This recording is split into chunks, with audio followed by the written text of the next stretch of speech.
Welcome to F&S Network. Make sure y'all like, subscribe, share the content. Can I rap real quick? Can I rap? On the path to being the best power in the airwaves, changing the way we break it down the game. Wide body on the highway, we not in one lane, no nonsense. Logic with every topic. The talk too real, the party we not invited. Want the truth?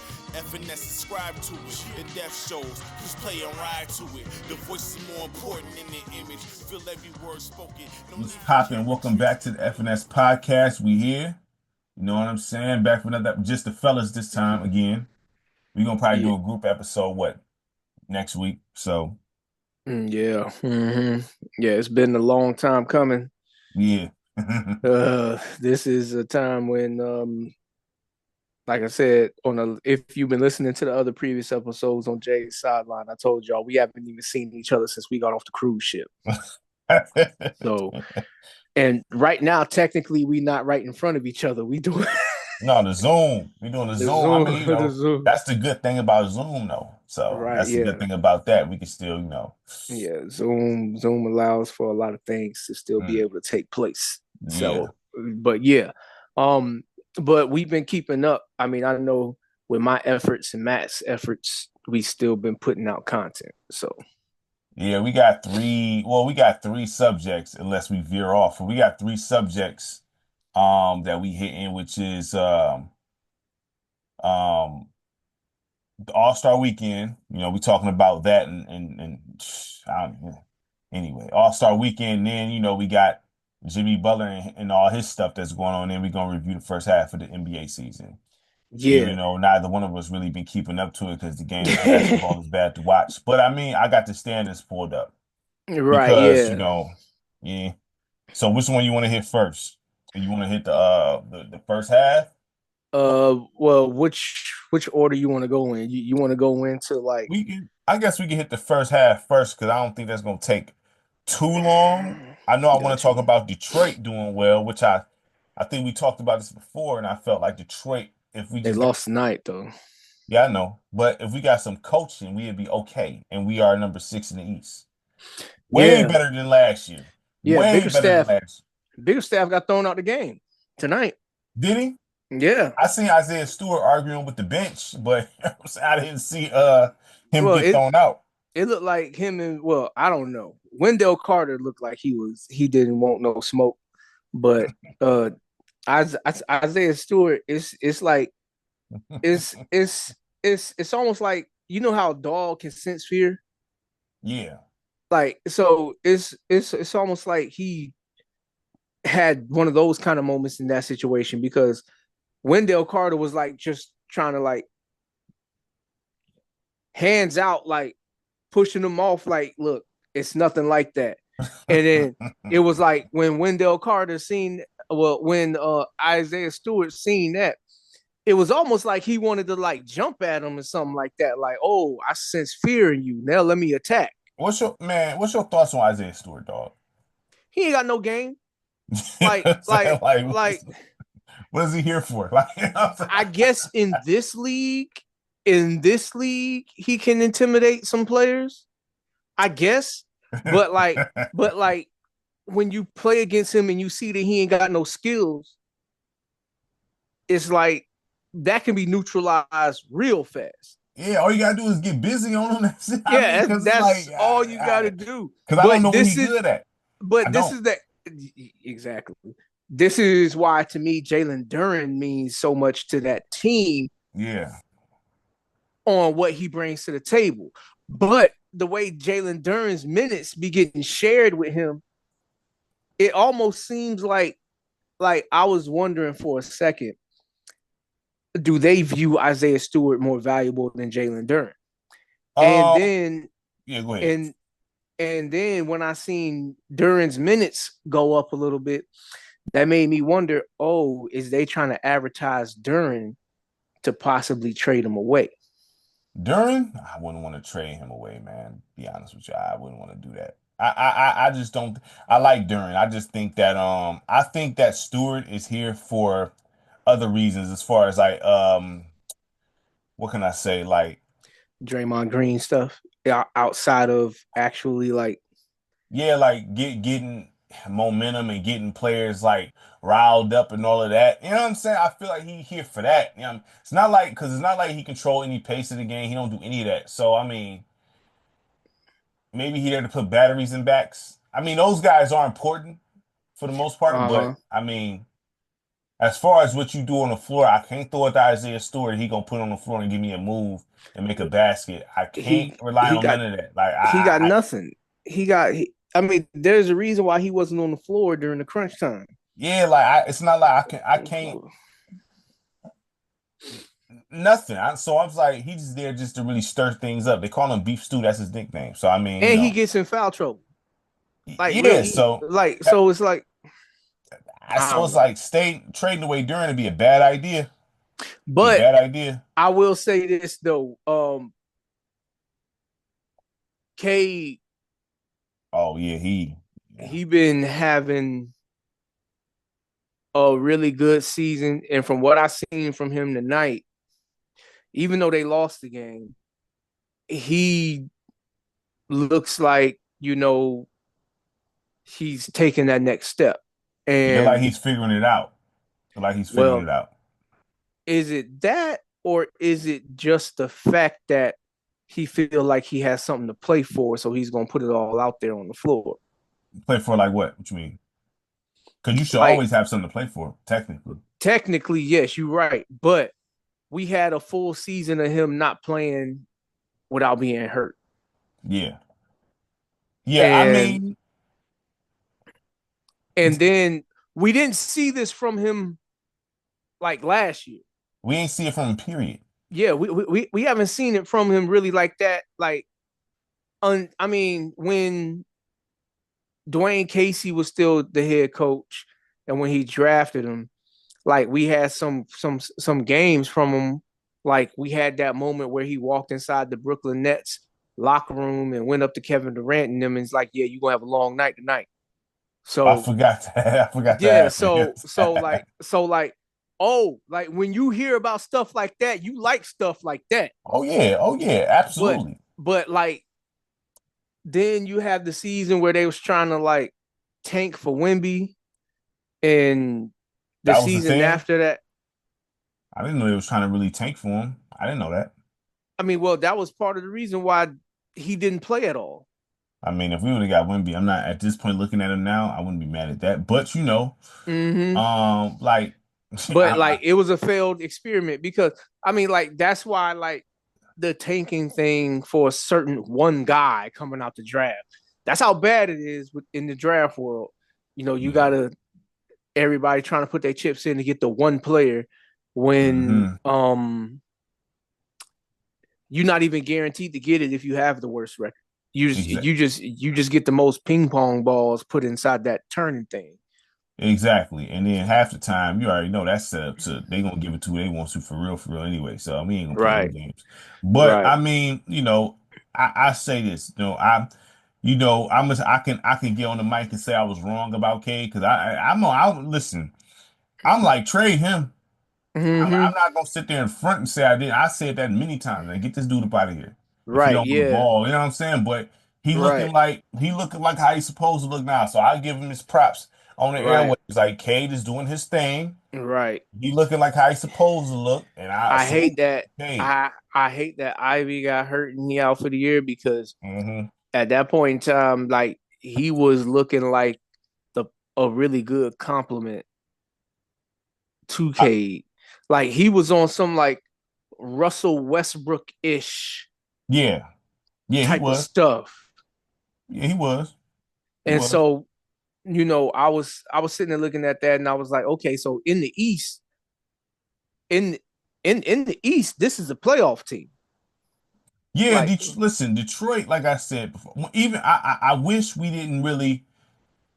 I mean, too bad Wiseman got hurt. I'm just like, when I look at the roster before, I'm like, listen, we ain't trash on like the sheet.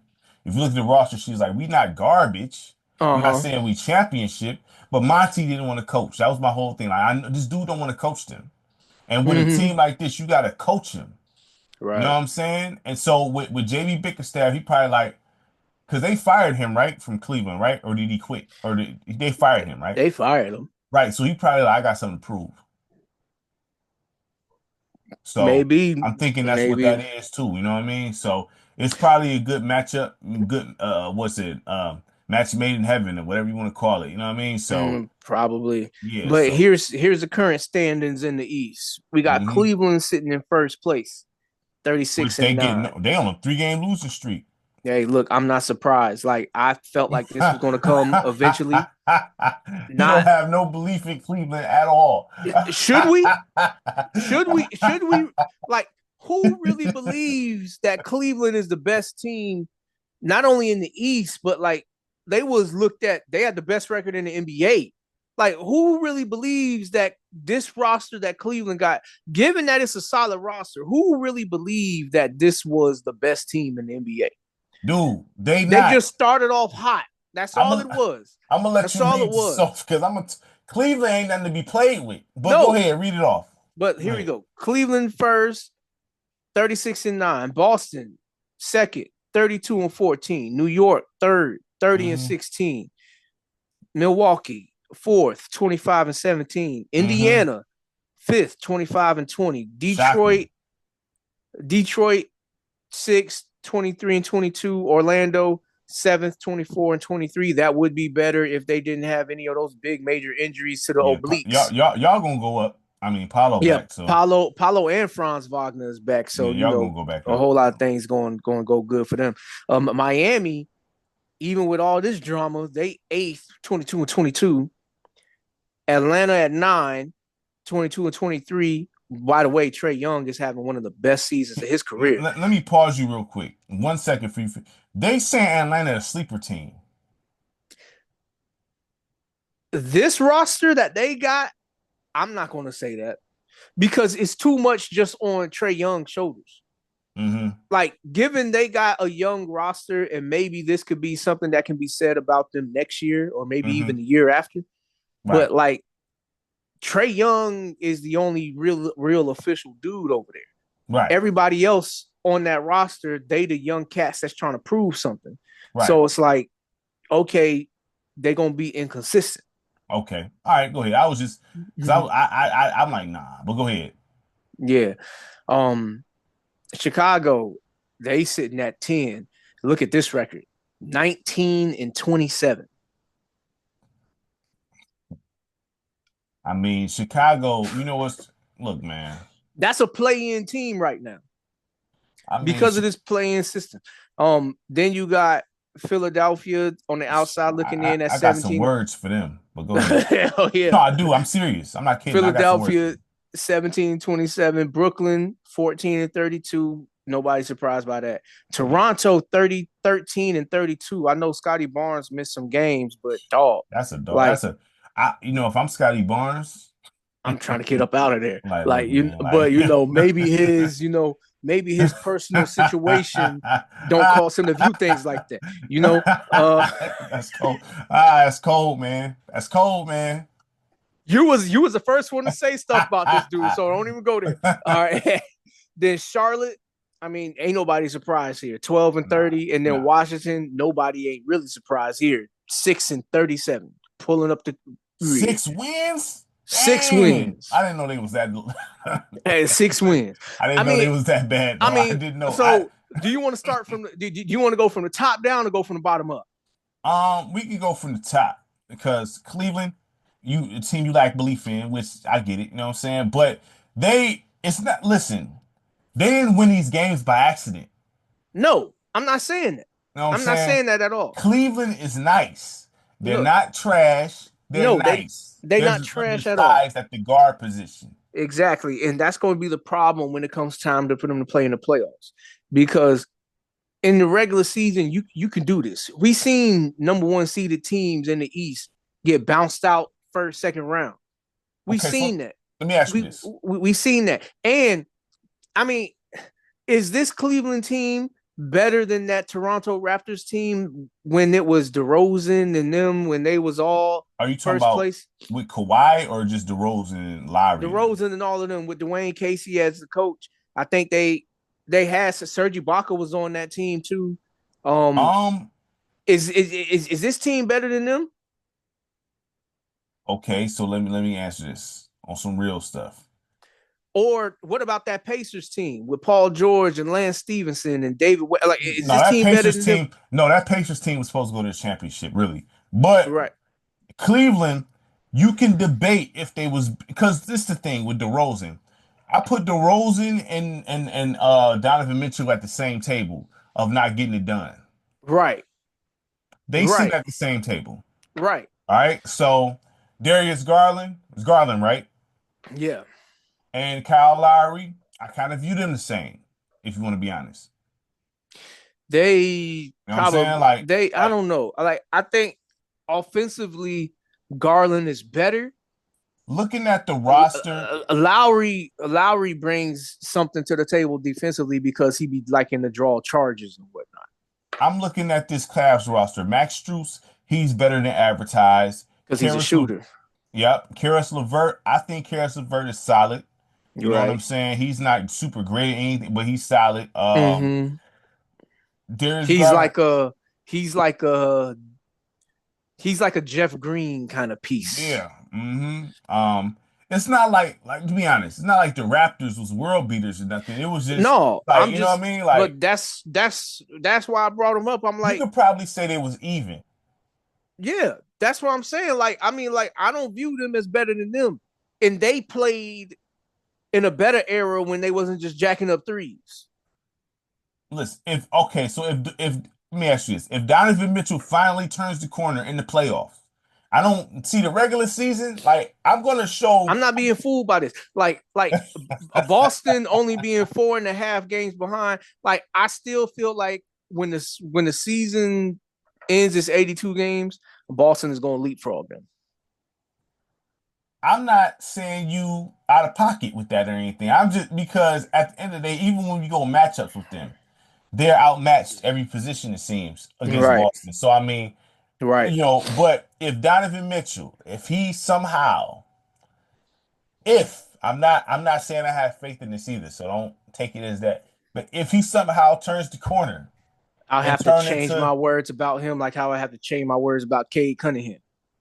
right, so which Cade Cunningham is coming around at the correct time. Donovan Mitchell been in the league longer than his brother. Right, And yeah. and Donovan Mitchell, they was calling him D Wade 2.0. That's what his name was. So But we if both he know even now he ain't that. no, but if he somehow, I mean, turns into D Wade 2.0, do you think the Cavs, if he turns into who he's potentially was pegged to be, do you think they'll beat Boston in the series? Um, I don't I don't think so. Because I still feel like his size will cause him to struggle. Because they're small. That's their problem Yeah, to me. That's they just are small. they're small at the That's guard the thing. position. They're too well. They're best because technically Evan Mobley should be the second best player on this team. Yeah, but some about Evan Mobley is missing for me. He don't got that dog in him. Like None of these dudes do. he's like a Antoine Jameson all over again. Yeah, Antoine Jameson, he didn't have it in his chest. I can admit that. So it's like, yeah, I acknowledge your skills and whatnot. Thankfully, you play in an era where there ain't much competition Yeah. at your position. And then you got Jared Allen over there, which is like, people be trying to talk all really great about him. Like, what's so impressive about him? He's the same Jared Allen that he was when he played on Brooklyn. He just got better players around him now. Well, some players is like this, right? It's like Birdman, right? Mm-hmm. The Birdman, like, I'm talking about Chris Anderson Birdman. Yeah, Denver Him, Birdman was different than Miami Birdman because of the players around him. exactly. So Birdman, if you really think about it, in the NBA, He he ain't don't all that bring cold. no type of offense and nothing to the table. But He can when block you a shot put occasionally when and you catch a put lob. exactly when you put him on a competent team, what he's good at flourish is it kind of shows like a Tristan Thompson, even though Tristan Thompson to me Right. never was cold. You know what I'm Let saying? me ask But you this question. what up? When it comes to Cleveland, Hmm. barring no injuries, do you think they can beat the Knicks in a 7-game series? Yeah, I do. I do. because I have no problem saying that. Yeah, they can because beat them. because the Knicks, they not only got the size, but they got Brunson and Carl Anthony Towns is having a good year, I guess. Statistically, he's having a good year. Um, he's like, if Carl Anthony Towns shows up and does anything, he's better than both of the bigs on Cleveland. He's not though. This dude been in the league for over 10 years, man. Same discussion we got about Donovan Mitchell. Am I supposed to all of a sudden believe? Am I supposed to all of a sudden believe that Donovan Mitchell is that dude just because his team currently sits in the first seed of the Cat NBA? been in the league for 10 years, right? Yeah, he been in the league for about 10. Okay, so nine or 10. You ain't right, far something off. like that. So Same he's thing who with he Donovan is. Mitchell. Donovan Mitchell, what you say, 7 years? Yeah, so he's who. So, but what I think that listen, I have no faith in the Knicks, fan. Yeah, I mean, but None. the Like I have no faith. the only reason why I brought them up though is because they got the size. Even Yeah, at but even at the other position, I mean, outside of Brunson, they got the size. They got Mikal Bridges, OG Anunoby over there.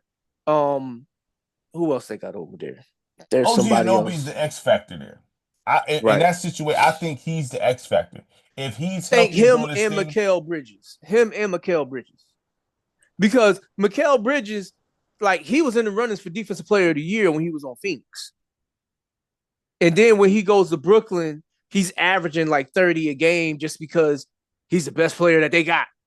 yeah, see that those are hollow numbers. Exactly. So I can't really when I see something like that, nah. I gotta see you do that on a team that's official. Right. That lets And me know. You know what I mean? right. And look, I don't think Cleveland can beat Boston in a 7-game series, even with the Tatumness that goes on over there. Like, I never said they could beat Boston. because I mean, like, is Drew Holiday, Jaylen Brown, Jason Tatum, they're gonna make life real hard for them 6'1" guards that they got over there. No, that's the problem, honestly. Right. Because Boston's inconsistent themselves. I don't really like none of them cats in Boston, to be honest, because they're inconsistent and Well, I due to like the Jaylen state. Brown. Yeah, I like Jaylen Brown. Now Jaylen Brown, I do acknowledge that he ain't made to be a number one. He's a perfect number two. Oh, He's a you perfect acknowledge it number two. now? No, like I don't now I do believe that in this era, Jaylen Brown can be a number one on a team. But for them to go far and potentially win a championship, his role needs to be the second guy. Jaylen Brown, I think he's literally a 2 guy, period. Now, there's nothing wrong with being there's nothing wrong with being the number 2 Right. guy. There's Right. nothing wrong with that. Right. It's like Scottie Pippen going on this tour that he's doing now. Scottie Pippen is one of the greatest basketball players ever. Right. There's nothing wrong with that. Right. Jaylen Brown is not a number 1 in any circumstance. He's a number 2. If Right. you make him be a number 1, you're not gonna go far. Well, He don't got enough in his bag. That's what I'm saying. Like in this era, he could probably get away with being a number one player on a team, and they'll make the playoffs, but they won't go far. Yeah, like I mean, Jaylen Brown is good. He cold, but it's not. I mean, technically, if we being honest about all of this, if health was not an issue, the best player on the Celtics is Kristaps Porzingis. What you mean? Like, what you mean? As a whole, overall? As a whole, offensively, this dude can't be guarded. And defensively, he defends the rim and he rebounds the basketball. When he plays, I have more faith in him showing up to do something than I do Tatum. See, for you to say this, that's more of a knock on Jason Tatum, man. Because there's no reason on any roster that, you know what I'm saying, Kristaps Porzingis should be even debated as the best dude. Because I don't even think Kristaps Porzingis, I like Kristaps Porzingis, right? But I don't think he built like that to be on number one? Because he get hurt too much. If you was to take away the injuries and you just look at what he brings to the table skill wise, He not better than no Dirk Nowitzki. I'm not saying that, but there ain't no Dirk in this league.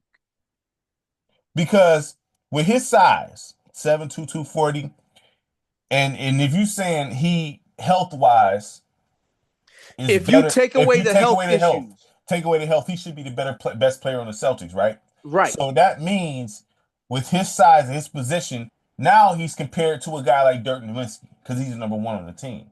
And I Well, don't look, think he's better than Dirk Nowitzki. he's not the number one guy because they committed to Tatum. They are committed to Tatum and they committed to Jaylen Brown. So you're gonna get whatever you get out of Kristaps Porzingis. It's gonna be looked at as a plus because he's being, look, we don't need you to do all of that. We just need you to come in here and do this. Listen, I like Kristaps Porzingis, like seriously, you know what I'm saying? I do, right. But this is like, because look, if they match up against Cleveland, Evan Mobley ain't doing nothing with him, and neither is Jared Allen. Of course not. You know what I'm saying? I don't listen. Kristaps is all right. He not bad. He was doing good for the Knicks. Everywhere he went, he was good until he got hurt. Right. And so that's why I said if injuries was not a concern here. And unfortunately, we have to talk about the talent in the league because we have to pair that with everything that we say. Because if we talk Kristaps Porzingis, I guess in this era, he's super like that, but a guy like Arvydas Sabonis. You looked at a guy like Arvydas Sabonis back in the day, like, oh, he was cool. But if you put an Arvydas Sabonis in this game now, he'd be cold. Now MVP status. You know what I mean? So I don't even know. I don't even know if I could personally agree with that personally. Just Arvydas because Sabonis? Yes, because they don't. This league doesn't really play the half court game like that, and for somebody like him who's slow, can't move laterally or anything like that, Jokic, he brings the ball up the floor in this era. He runs the offense in this era. Which he shouldn't be doing. And Jokic can score from everywhere on the floor. I'm talking about, okay, I'm going to say this. Sabonis is limited. I'm going to say this because I'm not even going to release. I did a couple episodes I'm not releasing because I didn't like how it turned out. But I was saying, like, for instance, in this day and age, right, the problem is the copycat thing. Right. You should not, because a guy. Well, it's not just that. That's one of the problems, though, the copycat stuff. Mm-hmm. Because you should play to the strength of your personnel. Right. So if you facing a team like the Warriors, okay, they shoot threes. Fine. You know what I'm saying? That's what they do. You know what I mean? But they're small in the paint. To neutralize a team like that, you have a big man that get busy. You keep dumping it down low the whole time. You know what I'm saying? That's why Anthony Davis was able to have a dominant series against them when they played. You know what I mean? So it's like you play to your strengths. And he still is the same Anthony Davis. He don't want to be down there. Yeah, but you play to your strengths. If your team is athletic and you can't shoot like that, okay, we gonna develop this. But for right now, we gotta run the floor and play athletic. That's what we do, and play physical defense, and try to make them play your game. So that's one of the problems. So a guy like Arvydas Sabonis, if the team prioritizes a guy like Arvydas Sabonis with these soft dudes, Arvydas Sabonis would be cold. I mean, well, yeah, but they would have to play a slow game, which is like, I don't know, like in this era,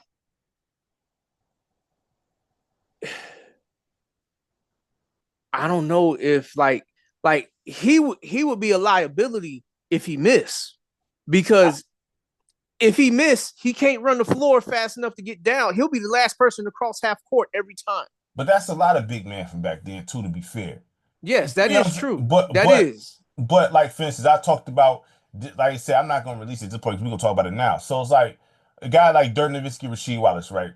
Shoot, because this is the thing with these big men now versus then, right? So a guy like Rasheed Wallace can shoot the three if necessary. Dirk Nowitzki can shoot the three. But guess what? They both can play down low. Yeah, they both can play down low. So if they can, when it's time to get down, Dirk Nowitzki was down low. And they both can run the floor. Exactly. So, I mean, the thing, these players, we gonna get into it, but yeah, like, I mean, the Celtics, man, this is like, would you agree? It's like the weakest. Say it. Would you agree? It's like the weakest, like championship Celtics team, like the weakest, like honestly, like if we look at like the champion Celtics. Like Is it the weakest champion? Yeah, I mean, yeah, man, like, I mean, because you got, I mean, look, I'm not the biggest fan of Paul Pierce personally, but like he was cold, dog. You can't like sit there and wonder what Paul Pierce gonna do.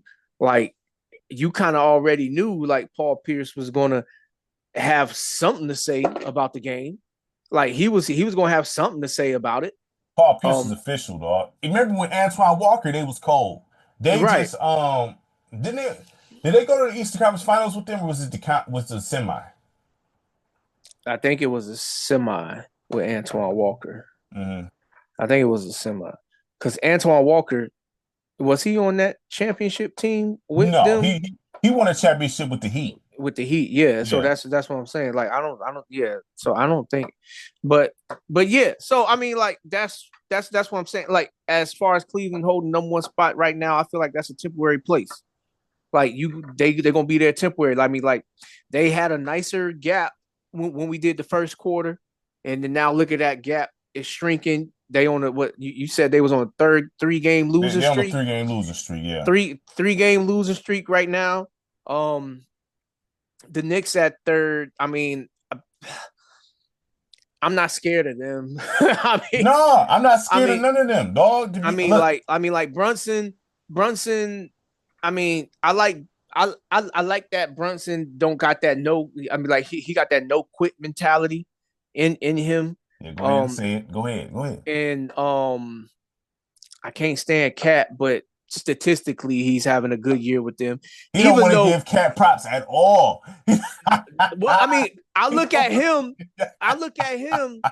because here's okay. So here's my whole view on Karl Anthony Towns, at least for the sake of this trade, right?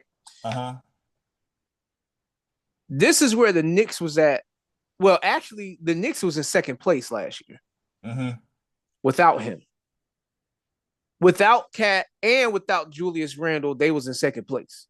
So now getting Cat, if you go by that, he's supposed to elevate this team to where they would become legit championship contenders.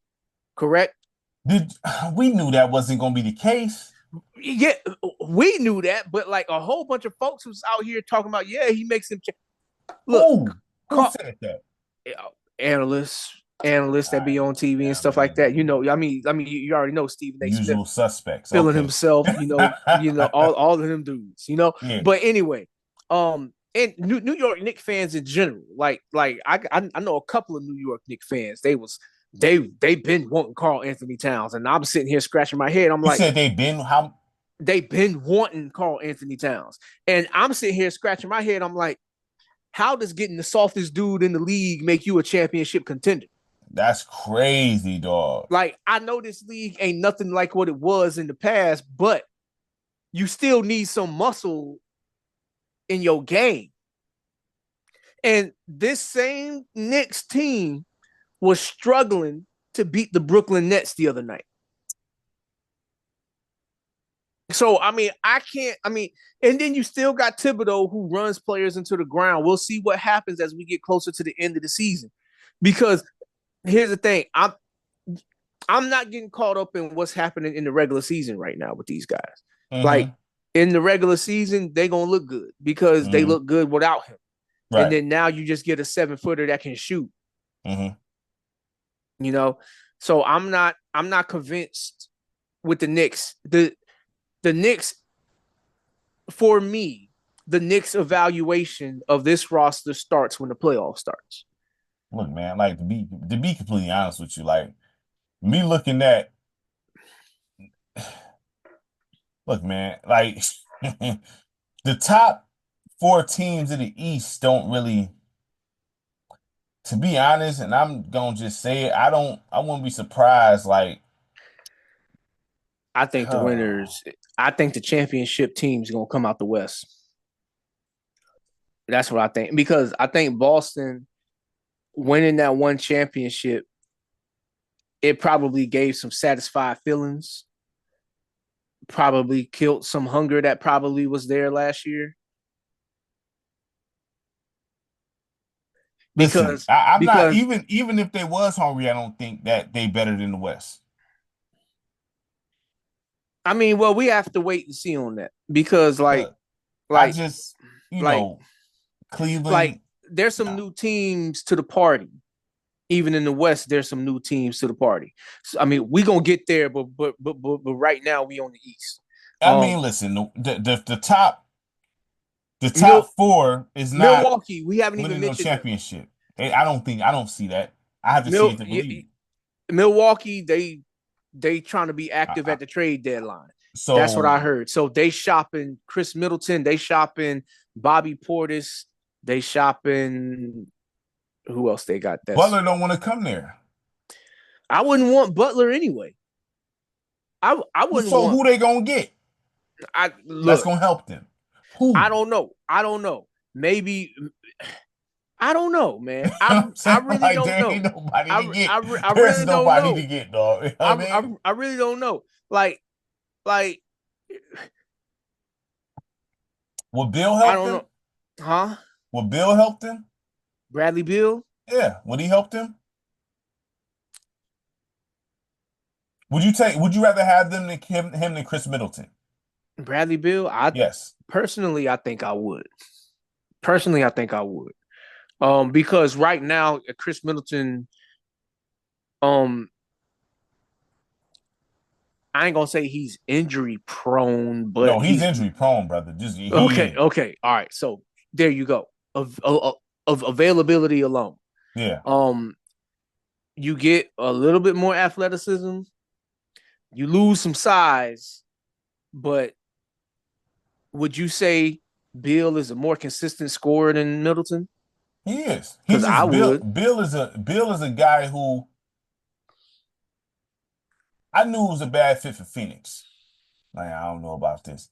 Bill is not a That's because he's they not be a feeling like they have to start. Bill, yeah, he to me, honestly, Bill is like a Jamal Crawford. Let him come in and score and sit down. Exactly. Nothing Exactly. wrong with that. Not at You can all. come in and just get busy. You don't have to have the pressures of making the right play. Just come Mm-hmm. in, put the ball in the hoop, and sit down. What's wrong with that? Right. Exactly. I'm saying? Exactly. So, I have no idea. But so anyway, Bill, I would take him over Chris Middleton, definitely. but for real. Because he's gonna, he can do like what I mean, I don't know. I mean, at that point, he can is give Zach you LaVine whatever. the option? I take him over Chris Middleton easy. Mm-hmm. Zach LaVine better than Chris Middleton. Right. So I mean, I'm But will the looking at the. Bulls take that though? I mean, if you give them some draft picks, they might because the Bulls.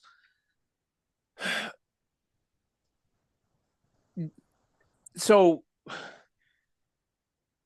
even though they in the play-in position right now, the Bulls is like it's like a wasted team right now.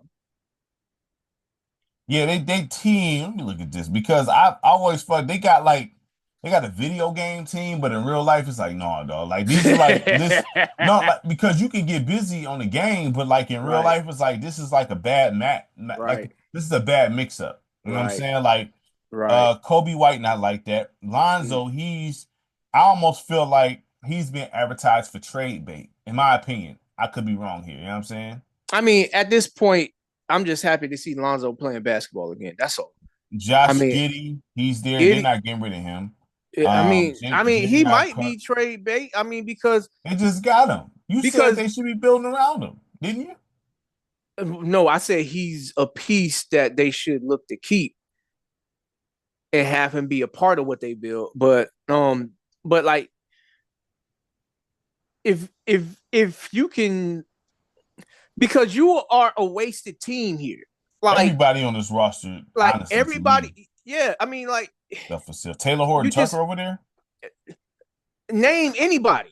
Like name anybody there. It's like Vucevic, I know he should want to leave. Man, let me go to a team that's winning. Like, I yeah, mean, but he got that foreign energy. You know, he might be all right just playing. You know what I'm saying? So that's what I'm saying. It's like, so I mean, I don't anyway.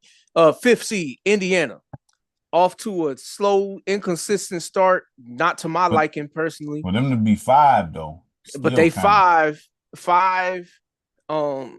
I would like to see Halliburton get back to the rhythm that he had last season, because when he shows up for work, they win almost with ease. But when he like lollygagging around there and stuff like that, it's like, you know, consistent. Right now he's been inconsistent. Like right now he's been inconsistent as far as his personal production. Like as a Magic fan, would you make a move? Would you try to get Benedict? They ain't coming up off of him. Who, Benedict? I don't think Indiana's coming up. I mean, see, right now the thing that's screwing Indiana is that my man's got hurt.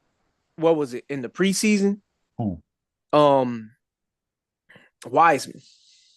Yeah, that pisses me off because I like Wiseman. Because Wiseman getting hurt gave them that other big athletic body. Because I know Rick Carlisle was gonna have something for Wiseman him. is nice for real. It's just right.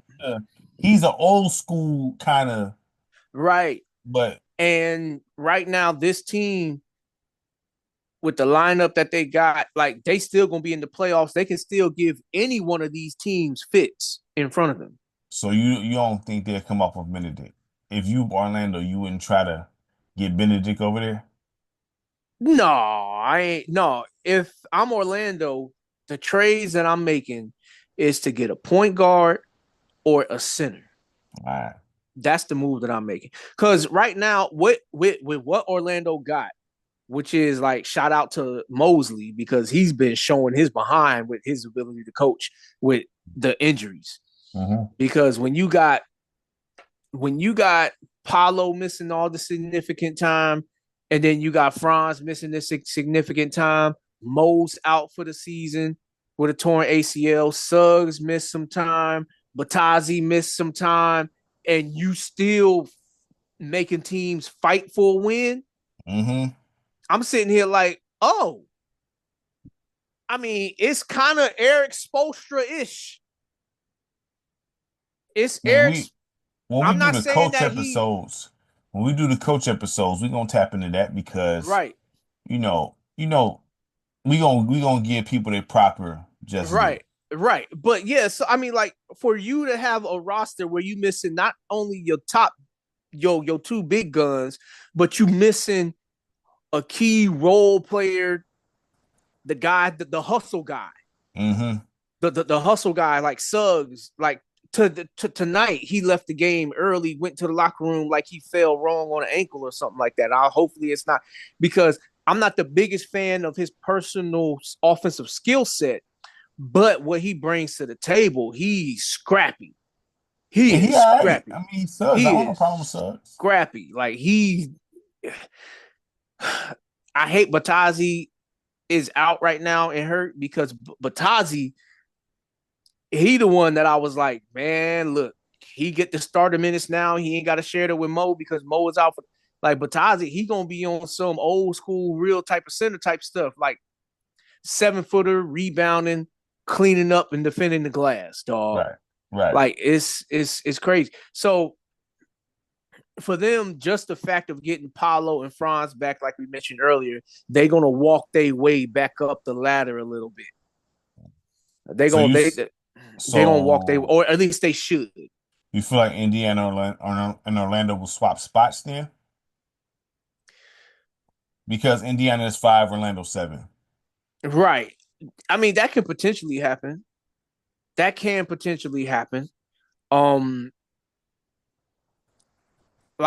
tonight was a good win for Orlando because with the way Detroit's playing this year, scrappy, they getting contribution from almost anybody that steps on the floor to some degree.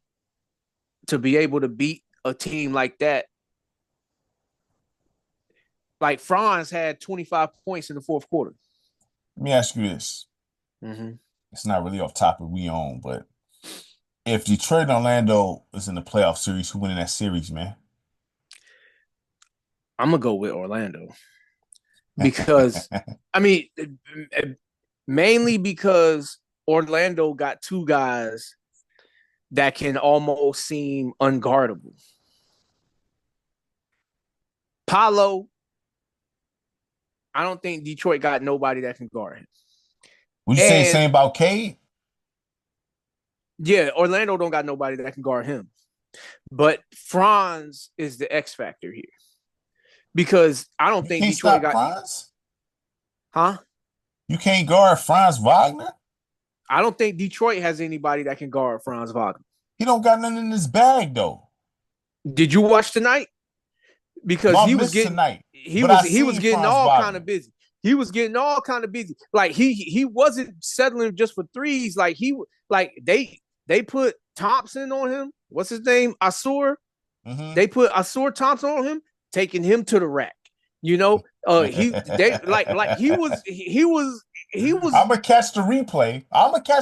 But he was. I mean, like he was out there. Like he started off bad because he just got back from that oblique injury. But it was like once he caught his rhythm, like he didn't lose confidence at all. Like he was still pulling up. So you saying Franz Wagner got stuff in his bag to where you say, yeah, nobody got nothing for some Franz Wagner. Nobody on Detroit. Nobody on Detroit. Nobody on Detroit. Throw Isaiah Stewart on him. He's not. No, that's no. You asking for it. You asking for it if you do that. Isaiah Stewart can't guard him. Isaiah Stewart he's just going to try to roughhouse and foul his way out the game. Isaiah Stewart, because Franz is quicker than him. He's, he'll get by Isaiah Stewart. So let me ask you this: are you changing your tune on trading that guy? Most definitely, I'm changing my tune. Because I remember you like that. Yeah, I mean, now given if the right player hits the table, I would still pull the trigger. If the right player, like, and when I say the right player, like, it's got to be like,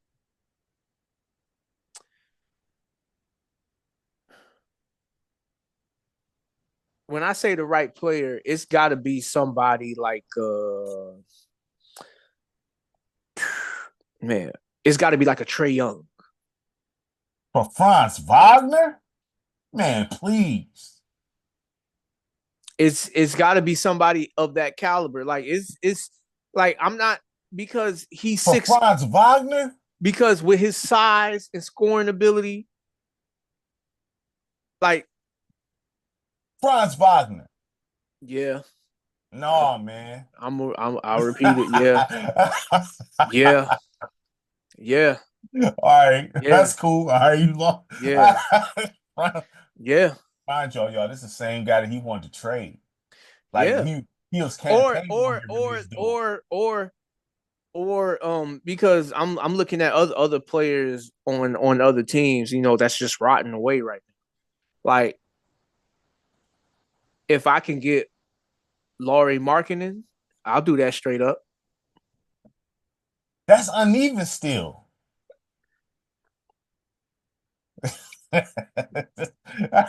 Josh on some car salesman type stuff. I mean, I see where you're going though, because I mean, Lauri Markkanen play. I mean, Franz Wagner, he looked, especially after a game. I gotta look at the replay. But you saying, dribbling all that? Yeah, I mean, because when this footage, like, hey, look at this. You see what you can get out of him. Not just this game though.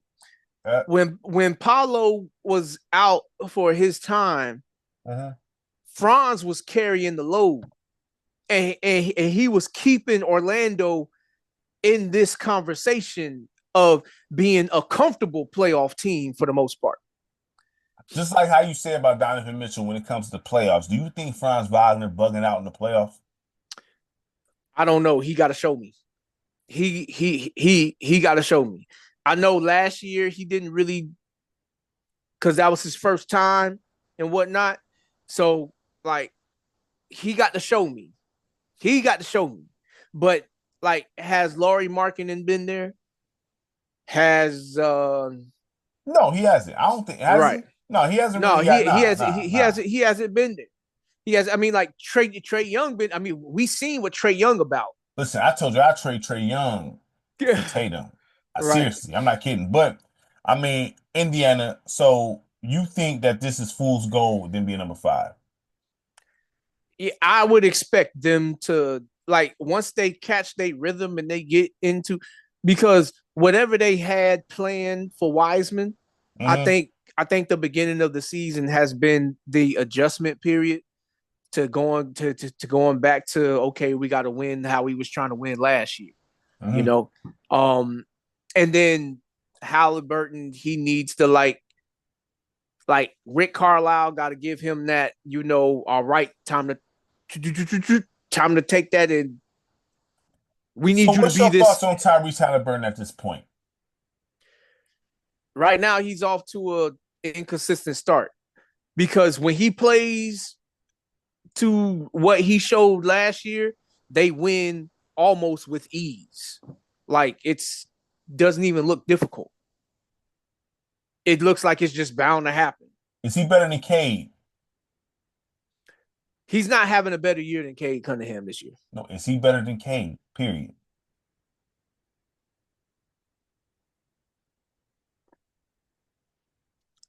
I would say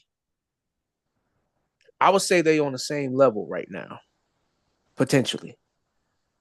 They potentially are on the same level. Because when I look at Indiana's roster and I compare it to Detroit's roster,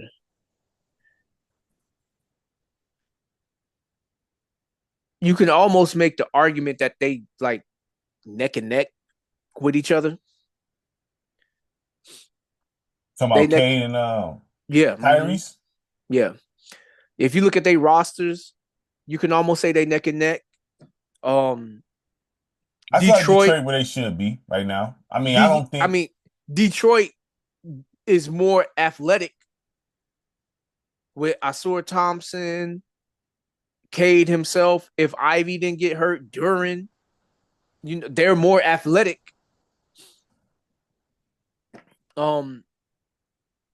But Halliburton has his team in the 5th spot, so they just above Detroit. yeah, but I mean that could flip flop easy. That could flip flop any minute. All right, Miami at 8. Well, we see where I mean they're not going. This is the thing. I'm confused with them. Period. Right. Period. Like I don't know what they own because I'm not building around no effing Tyler Hero and Bam Adebayo. I'm not building around them two. You gotta be kidding me. That's ridiculous. You can't win with them two. Well, you know what? Have you seen the new center that they got? No, who? Khalil Ware. He's a 7-footer, and like he be getting the clock. Yeah, well, lately since he became the starter, like so. Tonight he didn't need 237. Tonight he didn't need a lot of clock because they they won with ease because they played against Brooklyn. Mm-hmm. But ever since he became a starter, like because he was getting some good contribution coming off the bench, right? Mm-hmm. So ever since he became the official starter, these is his numbers. Against San Antonio, 25 points, 8 rebounds, 2 blocks, 2 assists. Against Portland, 20 points, 15 rebounds, 2 blocks. Against Milwaukee, 22 points, 10 rebounds, 2 blocks, and a steal. I'm not mad at that. This is the thing, though. You got to give people a shot. That's what I'm saying. He got named the starter, so now this is his shot. This is his time. And that's good. So with him doing that, So leave him there. Right. Don't Because take him out the starting lineup because he may have messed up. Leave him there. Right. Because he is a true 7-footer here. Okay. He is a true. So now, see, here's the thing, because now Bam Adebayo is trade bait now for me. If I'm just move him to the 3. But here's the thing. He been training at the 5 for so long. Dog, but Bam don't play like a center though. Right. So he plays like a 3. Right. Exactly. So, I mean, if I'm Miami, I'll put him on the block and see what comes out there. But the first person that needs to get rid of here, we all know who that is. Jimmy Butler, he 35, right? Right. Who has 2 more years left on his contract? Yeah, this is ridiculous, getting paid man. $50 like million? This dude tripping. That's what like he I said. But this is the thing, like they said before. But he does this everywhere. But this is worse here. Now I'm gonna say this. Do I think Pat Riley is innocent in this situation? No. But if you have a contract, you play it out. I did not know Michael Jordan was getting paid like $2.3 million or something like that. Right. It wasn't tripping and making a big fuss about it publicly. Right. He was not even close to being the highest paid player, but you would think he was getting paid the highest. Mm-hmm. You know what I'm saying? Play your contract out. There's no excuse for what he's doing. I mean, here's the thing. Out. Here's the thing. Folks gonna bring up contracts of the past because players wasn't getting paid as much money. So it's to me, that's a kind of void point to bring up, because I gotta be some sense of players been getting paid a whole lot more money since Michael Jordan left. I mean, he laid the foundation for them to get paid what they're getting paid, but like this isn't like. Well, this is the thing. Listen, man. You are under contract. All that, I hear you. Mm-hmm. There's some undisputed facts here. Right. Now, yeah. So Jimmy Butler isn't handling this like a professional player. And personally, like, so here's the thing that I struggle with here when it comes to this situation. This is almost a lose-lose situation.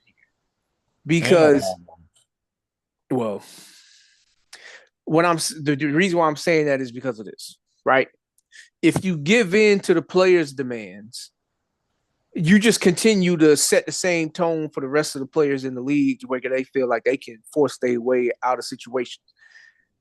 Now, if you do it the old school way and you be like, all right, we got you under contract, you need to play out your contract. If you do that and you're dealing with this disgruntled player, how is he going to be talking to the teammates outside of practice and hangouts and stuff like that? You see how they doing me? They going to do you like that, man. If I was you, I'd get up out of here as soon as you can. Are you an adult or not? Who is in this league? I mean, are you an adult? Who is? I mean, who is? That sounds who is in this league? But contract is a contract. Right. But don't sign it then. But like, this is the thing. You sat at the table and you signed the contract. Look, there can be problems. You can work your way out. My thing is this.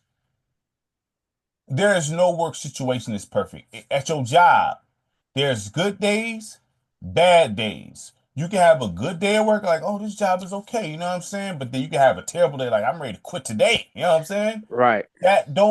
You gotta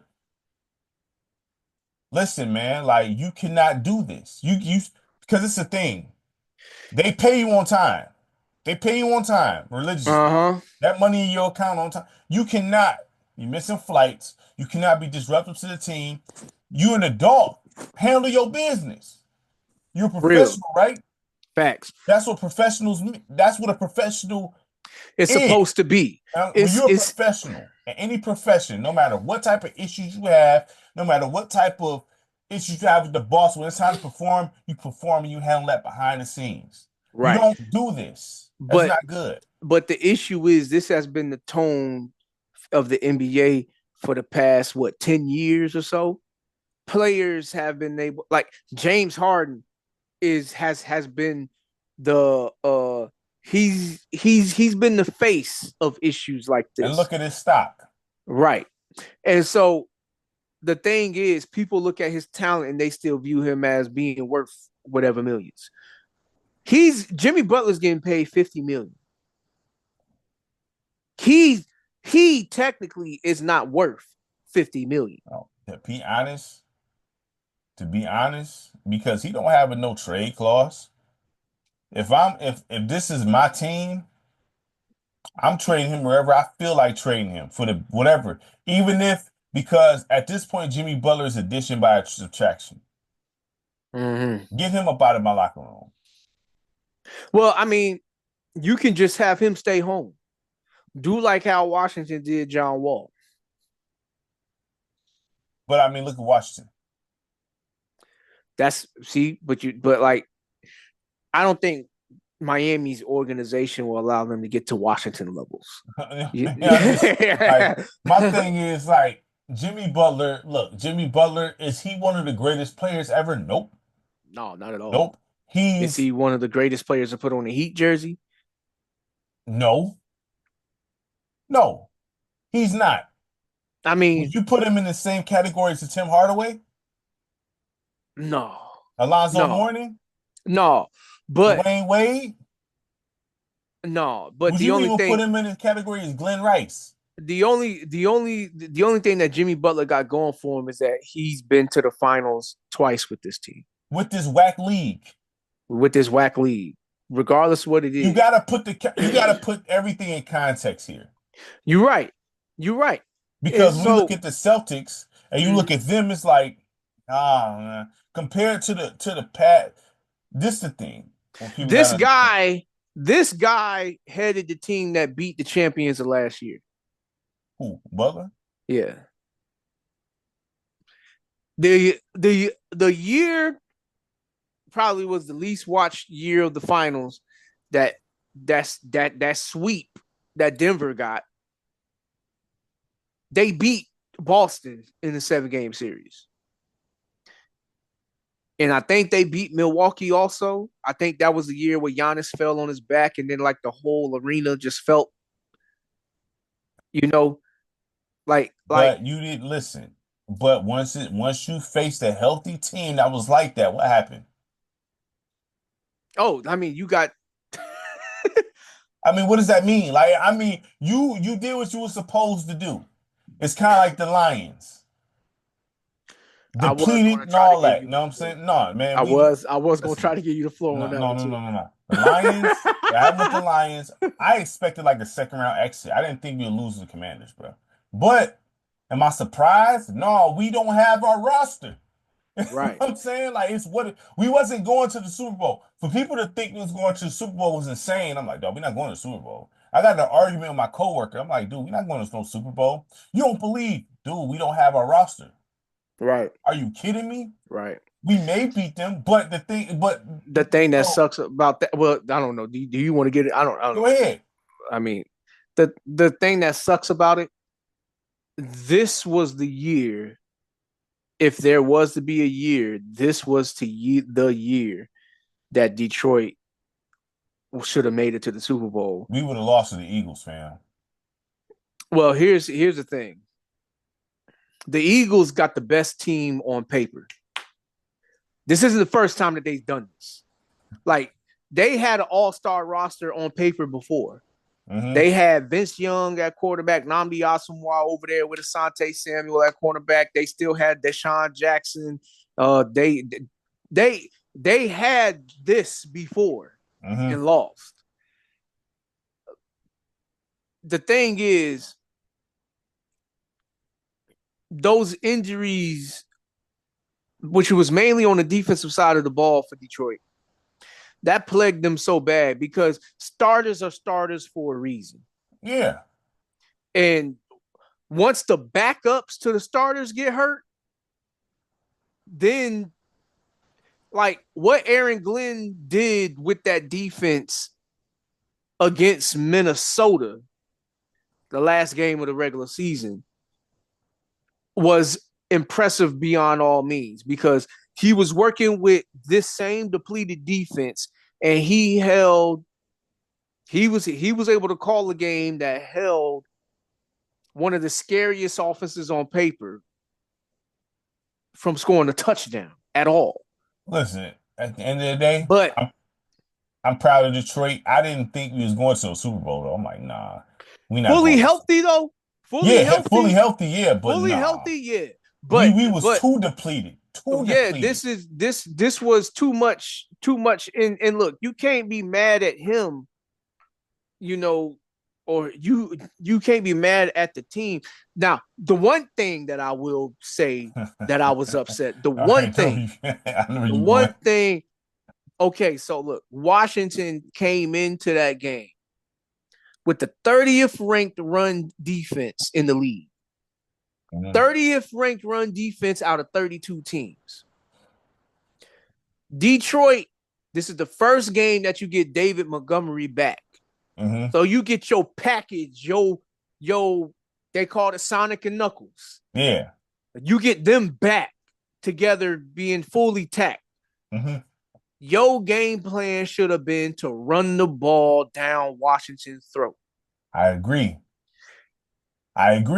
Whatever happened, they had bright ideas to put the game in Jared Goff's hands. All I thought about was Josh said already about Jared Goff. There's a reason why the Rams let him go. Yeah. Look, man, look. This kind of goes to the Jared Allen talk. Not hating on Jared Allen, but like Jared, like quarterbacks like him, they look a whole lot better when they surrounded.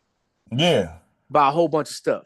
Okay. Detroit has been the model franchise for the past couple of years because they built in the trenches strong. They run the ball really well. They got a speed demon. They got a slot guy that'll dice you up in Amon Ra. They got the tight end over there and the quarterback that,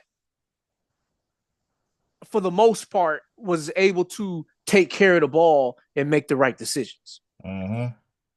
But he functions that way when the running game is established. When the running game is able to, set the tone for this game, because when that running game is effective like it is, that's when Ben Johnson can get in his play calling bag and he can call whatever he wants and it works. For whatever reason, they came into this game and said, you know what?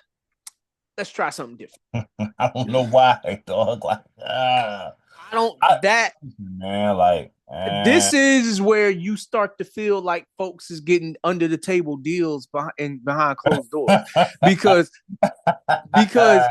even with the injuries, I still had Detroit winning this game. The only team that I was really worried about them losing to was Philly. I mean, I felt like we was gonna hit it. I thought we was gonna win. I'm like, listen, we should be able to beat them. Yeah, because but I thought we was out of there in the second round just due to the injuries. Due to the injuries. And then here's the thing. Philly, they have the scariest roster on paper, but Jalen Hurts don't scare nobody neither, because Jalen Hurts, he's an underachieving quarterback. If Philly don't win the Super Bowl this year, that's who I'm pointing the finger at. And I'm like, bro, if they face the Chiefs, the referees, man. That too. But if Philly doesn't win the Super Bowl this year, I'm looking straight at Jalen Hurts and I'm like, he's holding this team back from reaching what they could, because there's too much here. There's too much. You got a hand that any quarterback would love to have. You got two top tier wide receivers that you can probably say, if not tier one, they tier two receivers in this league. You got yourself a really good tight end in Dallas Goedert, a real tight end that can also block, and then you got the best running back in the league. I Like, mean, I don't I disagree mean, with you. They and loaded. They and loaded. then and then on top of that, you got one of the best offensive lines in the league. They loaded. Like, and then when you go to the defensive side of the ball, everybody's like, they got something for you at every spot. So should someone be fired if they lose? Yeah, yeah, yeah, yeah. I mean, like, What if the referees had a hand in this? Or should they be that official to the referees don't matter? exactly that part. The second part of what you just said. They should be that official because if they come in with the game plan that they should have, which is give Saquon the ball, let Mm-hmm. him set the tone, Yeah. and then you start distributing it everywhere else. The refs ain't gonna matter at that point. Yeah. The refs shouldn't matter at that point. Look, like this year, and we wasn't trying to really, but it is what it is. It's the facts. I didn't think the Lions was winning no Super Bowl. I'm like, well, I'm thinking second round exit due to injuries. I'm looking at the Commanders like, man, please. Right. But they got busy, dog. I'm like, Man, wow. But look, that dog. quarterback is nice though. He Yeah. is nice though. Yeah, he's having a good rookie season. The Yeah. only thing is I can't allow myself to fall into the trap of a 1 year wonder. So I need him, and I'm not calling him this. I just seen it too many times in the past to where I can't be fooled Yeah. by a 1 year rookie performance at a quarterback. Like Washington themselves, they have an example of this to point to. Robert Griffin III. RG3. Well, he got hurt though, right? It was because he couldn't slide, right? Yeah, but like regardless to how it happened, he healed up and he played football again. And then we started to see, oh, maybe he ain't that good. Dang. He technically should still be playing quarterback right now, but you know what he's doing for a living? He's an analyst, right? Or Exactly. He's in a suit with a mic in front of his hand, with a mic in his hands, and he's wouldn't talking politics come into play with him? I don't think so, because you can still play undeniably good to where you can still have an opportunity to be wearing a uniform. But is that the same thing about Cam Newton? It could be, but then you can look at guys like Jameis Winston, who was 30 for 30? Mm-hmm. 30 touchdowns, 30 interceptions, 5,000 yards in the same season. Mm-hmm. He's still a backup quarterback in this league. I mean, in my opinion, this is my opinion. I feel like he could be starting somewhere, but whatever. I'm not saying that you're wrong there. I mean, like, if he goes to the Raiders, that alone makes their quarterback room so much better. Is that a rumor?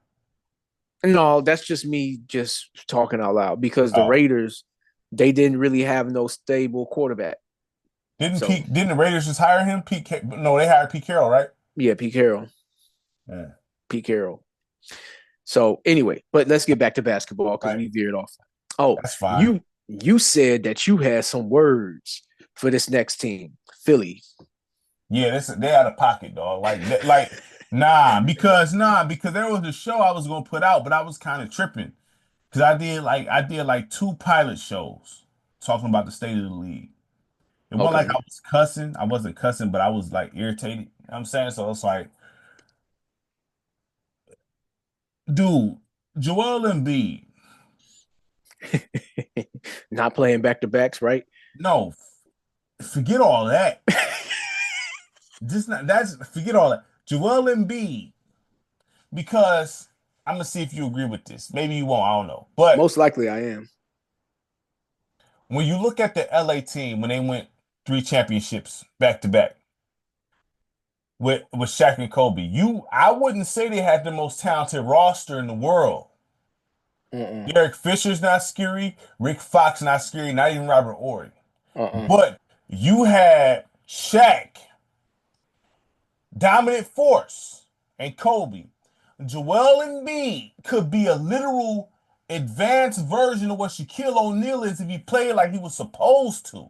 It's like, dude, you bigger than everybody, stronger than everybody, All you got to do is put it on the floor and go down low. This dude could be 80. He could have a 80% field goal percentage with these dudes in the game. And he don't need that much talent with him to go to the finals. Philly should have been to the finals a couple times with him. Mm-hmm. Seriously. Yep. But you want to play the perimeter. Joel Embiid 7'1". What's his weight? Like 280 or something like? He's a big dude, man. Right. There's no reason why you should be shooting all these. You don't. Look, Philly, man. Look, man. And Paul George, I told y'all Paul George wasn't like that. Nobody I believed told in y'all Paul George. George. But no, these young kids say he's the GOAT. Paul George. I know you've seen the videos, Josh, where they say, oh, Paul George. How? Paul George to me, he's a two option. When he was the number one, it was in Indiana. You know what I'm saying? And even then, I always felt like he probably was better suited as a number two, but they still should have probably went to the finals. But I knew Paul George going over there wasn't going to do nothing. I knew that already. But but with Joel Embiid, he should have been to the finals at least 2 to 3 times with Philly just off pure dominance alone from playing down low, and he doesn't do that. Mm-hmm. It's the same story with him, man. It's the same story. This been the story with Joel Embiid for the past 5 years. I mean, like this been the same story with him. Even back when he had Ben Simmons as a teammate, this been the same story with him. In spite of whatever's going on with your dominance, Philly should at least be in the Eastern Conference Finals almost every year because nobody can stop you. Nobody should be able to stop him. And it's not like you don't have things working in your favor here for you to do this. You have the emergence of Tyrese Maxey. Right, exactly. You got some dogs. Tyrese Maxey, nice dog. If I'm Tyrese Maxey, I want to. Hey man, like and then I mean, well, supposedly he called him out in the meeting, but I don't know. Like, I mean, I back you wouldn't if you was Tyrese Maxey? Get me up out of here, fam. On the low, like. I mean, you talking about Franz? I'm quite sure you would take Tyrese. Oh yeah, because we need a guard. We need a guard. I mean, it's nice to have the double combo of two dudes that's like 6'8", got body that can score anywhere on the floor. It's nice to have that. Mm-hmm. It's nice to have that. You know, I mean, I ain't gonna sit here and say this is a problem here. Not anymore. Right. This ain't a problem anymore. Like he showed me a lot this season. You know, right. he's one of them dudes working on his game, and he and it's showing. But Tyrese Maxey, I mean, for me, that would be determined by what he sees behind closed doors as far as how serious the organization is about winning. Because I don't know if you watched that clip, but I shared it. Andre Iguodala and Carmelo Anthony, they was talking about lessons that they learned from Allen Iverson. I seen that before you showed it, actually. But, so Iguodala was talking about, Philly was an organization that never really was trying to win. I seen that pretty much. Times. I mean, it's kind of wild to be a professional organization at that time when you had Iverson and Iguodala and you don't have your own practice facility. Yeah, that always, when I heard that, I'm like, huh? That's wild. That's wild. I thought I was under the impression every NBA team had that. That's what I thought. But you never know what nobody really dealing with until it gets brought to the light. That to me, makes Iverson look even better than what I thought of him before. Well, we know about Allen Iverson is one of the greats. You know what I'm saying? He could he have worked on his game? Yes. You know what I'm saying? But technically, if he didn't have no gym to go to.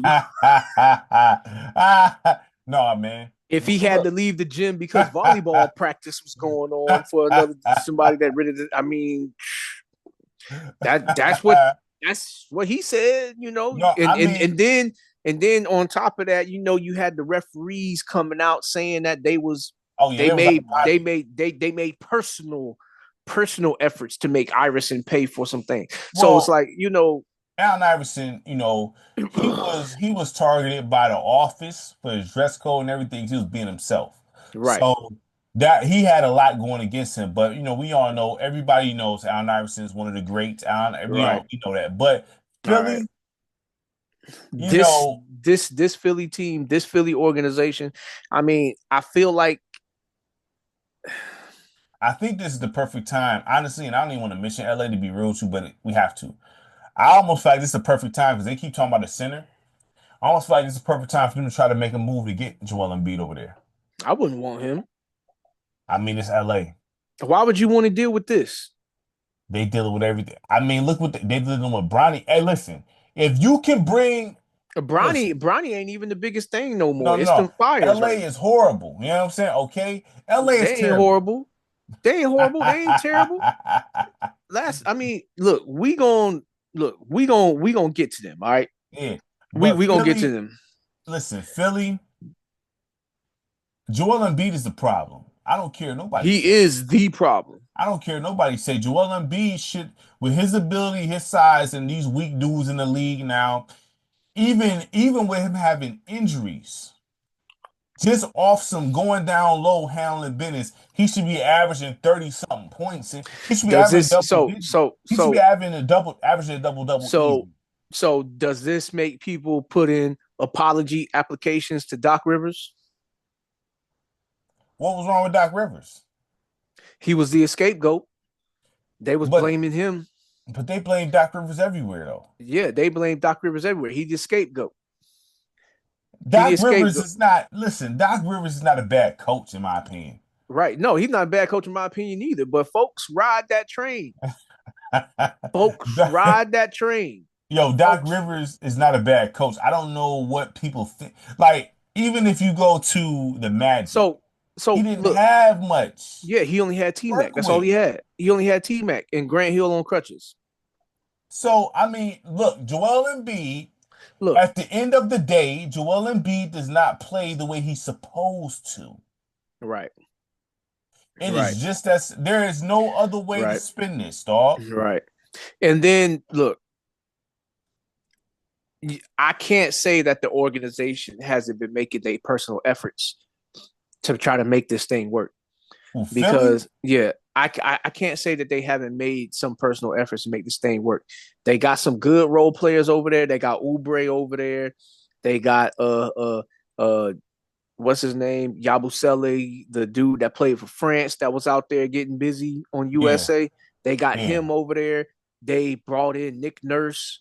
Mm, So they made a coaching change, and it's not like they made a bad coaching change. They made a coaching change of a coach that just recently won a championship not mm-hmm, too long ago. So I can't say that they haven't made the efforts to get. mm-hmm. They brought in Andre Drummond to come off the bench. Right. Yeah, I thought You that know, was a good sign. I thought right? that was, you know what I mean? I mean, so this is an organization to me. I can't say that they not trying to. It's just It's they Joel main Embiid's horse. fault, dog. Like, It's look, Joel Embiid. listen, dog, listen, dog. I'm not about to sit here and be cutting this dude bail. Joel Embiid should be the most dominant player in the league, bro. No, that's what I'm saying. That's the point that I'm making. When you got an organization that is literally giving you everything that you could need, they got rid of Ben Simmons because Ben Simmons clearly wasn't helping, and so they got rid of him. Nah, we not even Then going. Nope, nope, nope, nope. no, I'm just going down the history of everything that they've done ever since he's been in their uniform. Okay. Ever since Joel Embiid has been in the Philadelphia 76ers uniform, this is everything that they've done for him when he's shown that he had the skills to be the most dominant player in this league. Dog, look, man, Joel Embiid. You at this point, like, because if you look at Shaq, not the biggest fan of Shaq. But he was dominant. Not the Right. biggest fan of Shaq. Never have been, but he was dominant. You know what I'm saying? Right. And the comments he said about Jimmy Butler shows why Kobe probably was going crazy on this dude. You know what I'm saying? Right. But the thing is, Shaq, the reason why LA went to them finals, I'm not gonna say it was because of Kobe. Shaq. He's the Dog, one that you Shaq, don't got no answer for. dog, Shaq just Dog, He's like, come just on, you bigger, can't do stronger than nothing. everybody else. So Joel Embiid don't even have to even play. He could play a straight brute force game and still drag Philly all the way to the finals. Right. Because there's nobody in the league, even Nikola Jokic. If Joel Embiid actually, like, if he got nasty, give me the rock and I'm about to get busy down low. There's Yeah, nothing nobody can do. exactly. But that's the reason why I brought up the point of everything the organization has done, because I'm looking at this. There's nothing more that the organization can do for this. So would you put him on the block right now? Yes, he would have been traded yesterday. He would have been traded. I mean, look, Jared Allen is an upgrade. I mean, hey, I'm not gonna argue with you. Jared Allen is an upgrade. Injury prone Kristaps Porzingis. Man, Joel Embiid, brother, like, you could have been. I would have sent him to Utah. I would have sent him to Utah and got Lauri Markkanen. I'm gonna be honest. Joel Embiid, if he played like he was supposed to, he could have been in the conversation. The greatest player. As one of the best centers, at least. As one of the best centers. Gotcha. To play the game. Right. I mean, but he's not. He's not. And that's all his doing. Let's fly through the rest of these bottom feeding teams. Brooklyn. Go ahead. You got to pull it up. Yeah, Brooklyn. I mean, yeah. Toronto, Scotty Barnes. Look, we hoping that you get traded free and get up out of here. Charlotte. I'm not surprised here. I mean, LaMelo do you feel Ball, like LaMelo was snubbed? He led the votes. He led the votes. He not starting, but he led the votes, allegedly. He not starting, but he led the votes. Yeah. Allegedly. Yeah. I mean, if it's supposed to be fan voted, then technically the highest votes is supposed to be playing. Do you feel like LaMelo's an all-star? No. You don't think he's having a good year? He's having a good year, but no. Because when I think of all-stars, I think of guys that's not just playing well, but guys that are playing well while having an impact on the game. It doesn't necessarily mean that they have to be winning the game, because at some point your teammates need to do something to help you win the game. Mm-hmm. But you need to have an impact on the game to where the other team, they got to start calling timeouts. Hey, we got to calm him down. You know what I'm saying? I'm not it need to be like that T-Mac on Orlando type of stuff. Like, hey, look, y'all, come on. Like, we talked about this. He's the only one they got. He the only one they got. Yeah, I mean, you know what I'm saying? Like, I mean, look, Trae Young to me should go in before him. Trae Young is fire, but I mean, listen, I feel you. Trae Young, Cade Cunningham should go in before him. Halliburton, Dame, Brunson. So in theory, you saying the votes don't matter. I wouldn't even allow the fans to vote personally, but whatever. They can vote, but they opinion would have a very small percentage of what's going on here. I just wouldn't even let that affect nothing, honestly. No, not at all. And then Washington. Oh is my God! Do we need to speak on that? Hold on. Well, look. I thought Kuzma was getting traded. Hold on. Go ahead. Well, look. If I'm Washington, here's my game plan from the rest of this season on. I'm gonna go ahead and I'm gonna trade Valanciunas. I'm gonna go ahead. Well, he shouldn't have signed there. No, he shouldn't have signed there. But I'm gonna go ahead and I'm gonna trade Valanciunas. He probably only went there because he viewed it as the only place that he can go to where he can still start. Is that an LA move? I would definitely entertain that. Is he the scapegoat though? For LA? Yeah. If he go to LA, is he the scapegoat? No. If he go to LA, he can be almost the perfect piece to make Anthony Davis go to his true position But you heard what he was. We not even. We gonna get to them. But you heard what they was saying. They was campaigning for a center, bro. Like we need a big man. Like we all They've know been that. You needed know what that. I'm saying? We They all know that. they've been needed that. They've been him. Bam. Go over there. He starts. Yep. Anthony Davis is back at the 4. All of a Yep. sudden, LA looks really big. All of a sudden, because he's a 7-footer. And so all of a sudden, LA looks really big. It's because Washington needs to be committed to Alex Sarr right now. So Yeah. they need to do he even get burned? he do, but he not starting. He need to get all the clock. He need to get all his experiences, all his bumps and bruises. He needs to get Mhm. that now because you're not playing for nothing no more. You 6-37. Listen, at the end, You're not climbing out of this hole. listen, everyone. When you draft, when you are at the bottom of the whatever, and you draft a rookie, you let your rookie grow. You're still not gonna win, but you gotta let him develop. Right. This is all about letting your rookie develop. So this should have been all about Alex Sarr, honestly. You're right. Right. Yeah. It needs to be about Alex Sarr. Yeah. And I seen they got like 2 other young players over there that they've been dabbling with the minutes with. Commit to them. Trade Jordan Poole, trade Kyle Kuzma, trade Jonas Valanciunas. Start from scratch. Yeah, I mean, go through a couple years of losing because it's a thing. Because the Thunder went through it. The Thunder went through it. They Right. had to rebuild, but look at them now. They built Right. what you say, built the right way. Right. Built the right way. You know what I'm saying? Which means when the young guys grow together, you go through the couple years of losing, the 3-4 years of losing. But once you get over that hump, you straight now. Right. So the Wizards, Alex Sarr, I like Alex Sarr. I don't think he trash. He cool. You know what I'm saying? But you gotta let him actually go out there and make his mistakes and grow.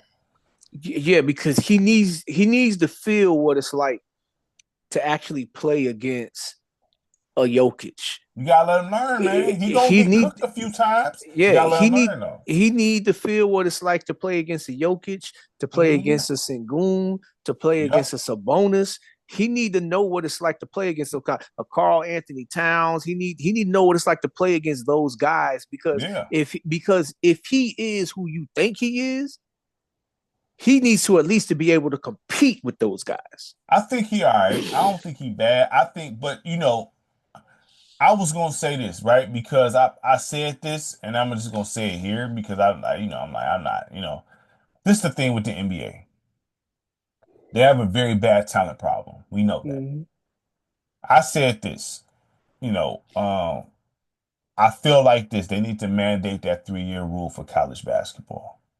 They should have did that. They got the NIL deal. That's fine. Right. So if you mandate this 3-year rule, it helps the game of basketball overall. It helps it, period.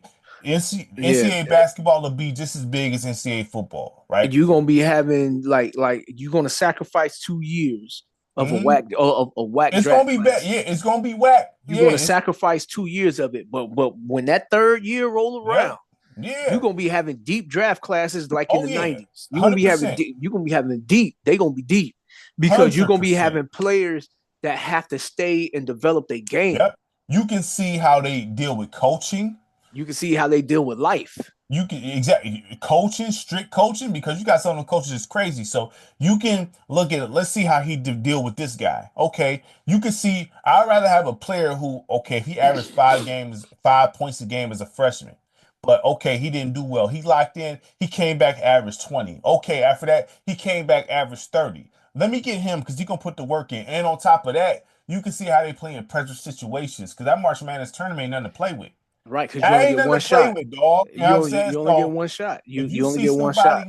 If you see a player get his heart broke, and all he care about is coming back and winning, you want that. Like, right. You want somebody versus a guy who just coasts with 20 points a game through his whole joint and not really. I want somebody who because because my issue with that is you see a whole lot of talented players, right? Yeah. That come out after 1 year of just advertising their talent. Yep. Sometimes you swing and you hit right. Kyrie Irving was one of those players. I mean, given it took him some time to be more than just the talent. I mean, technically, he's still kind of proven that a little bit, but it took him some time to be more than just the talent. Like he had to be able to win and show that he can be a leader to a degree. But you take away, or I ain't gonna say you take it away 100%, but you lessen the probability of a Ben Simmons. You lessen the probability of players that have these 1 years. But speaking not even to cut you with him, but speaking of Ben Simmons, you sent me an article about a scout talking about Ben Simmons, how he don't got it in his chest for real. And they still drafted him. Right. They so still whose fault is that? Yes. Mm-hmm. You know what I mean? So it's just one of those things where you can collect more information about the player so you can feel sure about who you bring in here. Because at the end of the day, like we said before, the NBA is ultimately a business. Well, okay, so if you run in a business, every player that you draft is really an investment. Yeah. So you want to make proper investments that's going to give you returns on your investment. So if the only way that you're going to get returns on your investment in this business is by winning games, and not any games, just big games too, being relevant in playoffs, have folks buying his jersey, have folks talking about him on the analysts and things of that nature. You want people talking about your brand. So you're going to keep on adding to the value of a player when they show that they more than just a one-trick pony or a one-year wonder. No, that's facts. And here's the other thing. They need to stop hating on size. Because there's some smaller guys that can play.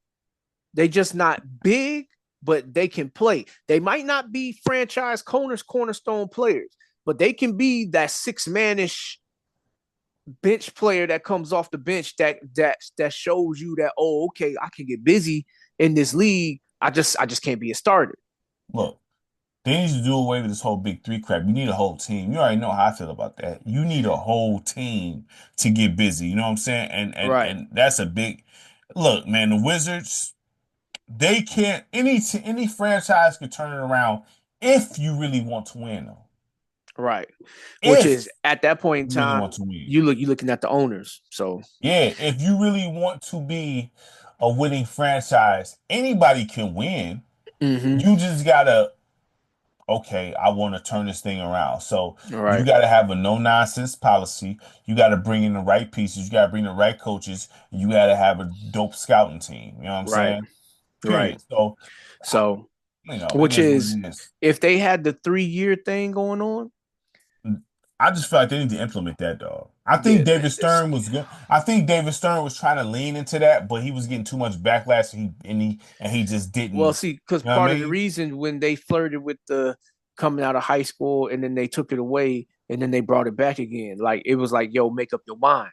But when you have high school players that come out like the Kevin Garnett's, like the Tracy McGrady's, like the LeBron James, and when you have examples like that, people feel like, oh, well, we shouldn't hold these kind of talented players back. That's like winning the lottery, fam. Right. Exactly. Exactly. It's a handful of dudes, man. Like, if you go to Moses Malone, that's one. Okay. Kevin Garnett. I'm not going in order, but you got Kevin Garnett. That's 2. Tracy McGrady. T-Max 3. Amari, that's 4. LeBron, that's 5. Kwame came out of high school. He probably should have went to college. Yeah, he probably should have went to college. J.R. Smith. He was cool, but he was a role player. Right. Monte Ellis, he came out of high school, right? I think he came out of high school, Monte Ellis. Yeah. But even so being, he wasn't a superstar. He was cold, though.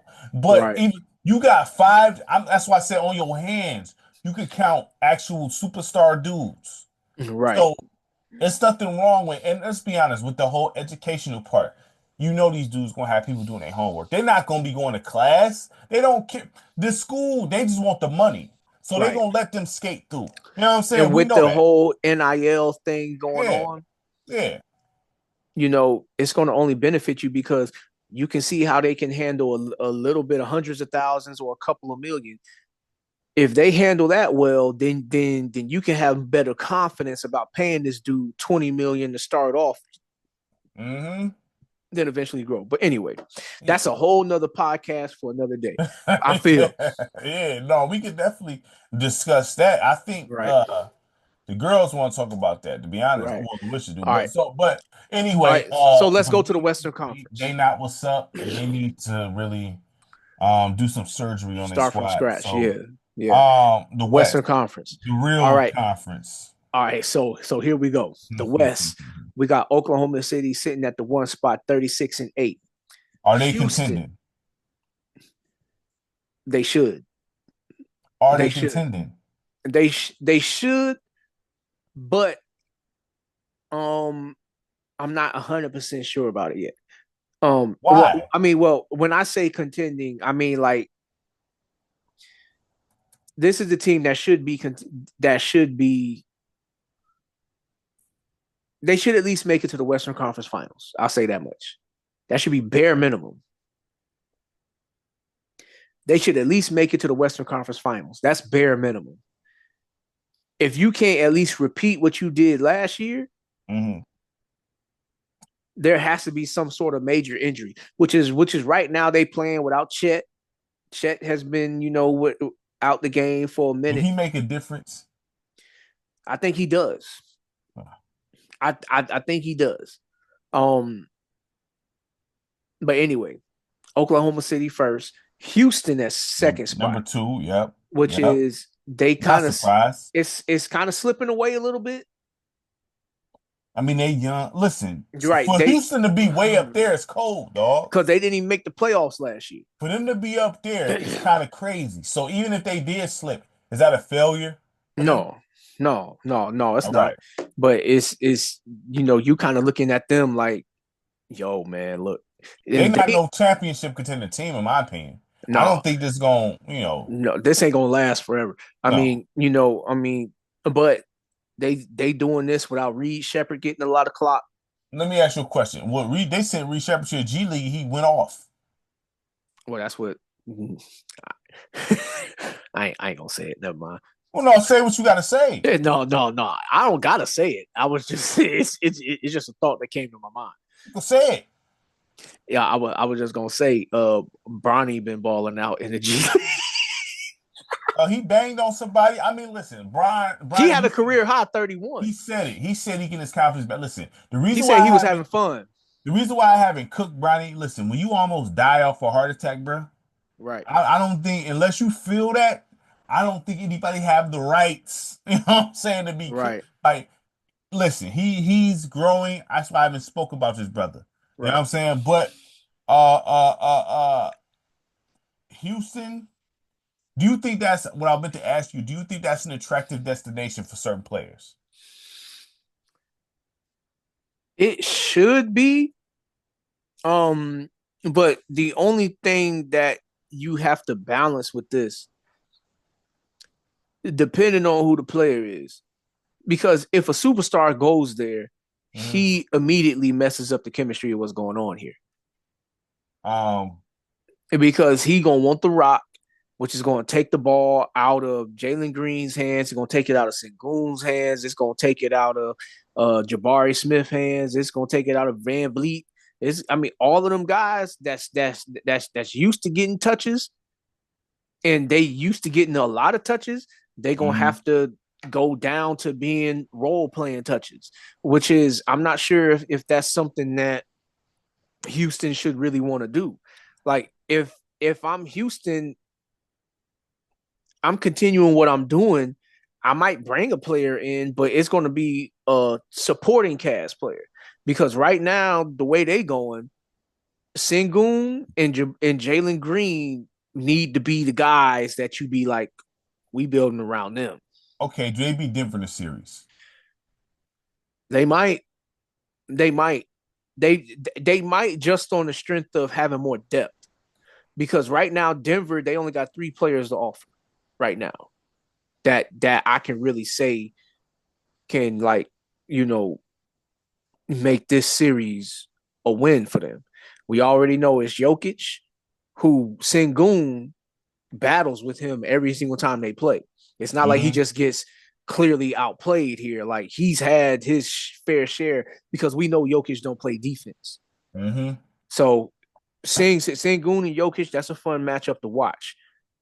After that, then it goes to this year, it goes to Russell Westbrook.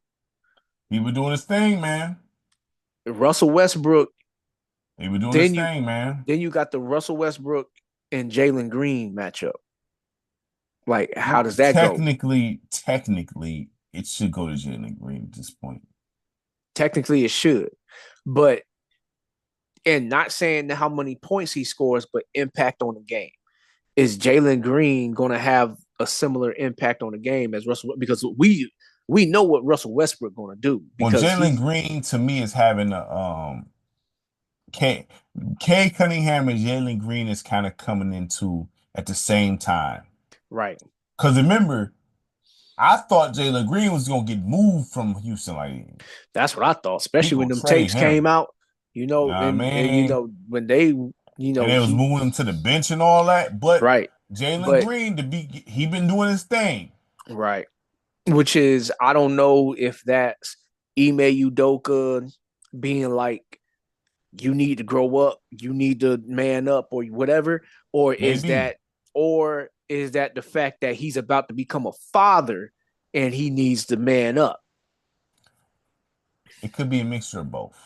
Could be a mixture. Whatever it is, but he's doing his thing. It's benefiting him. So I mean, at this point in time, Jalen Green should be better than Russell Westbrook, like on some like real stuff. Right, he should be. And then after him, it's like Jamal Murray if he's healthy and playing. Would you trade him if you Denver? Yeah, I would, for depth alone. Who would you trade him? Who would you be targeting? If you the GM and you gotta propose trades, if you gotta go out and propose them, who are you gonna be trying to offer, you know what I mean, Jamal Murray for? I'll be looking at them teams that things were just ain't working out. Like we was just talking about Washington. I'll be looking at, oh, okay, well, look, let me get Valanciunas and Kyle Kuzma. You want Kyle Kuzma for Denver? I don't have a problem with Kyle Kuzma. I'm just saying, you don't want him? Well, let me ask you this. Do you think Kyle Kuzma can have a better offensive benefit to Denver than Aaron Gordon?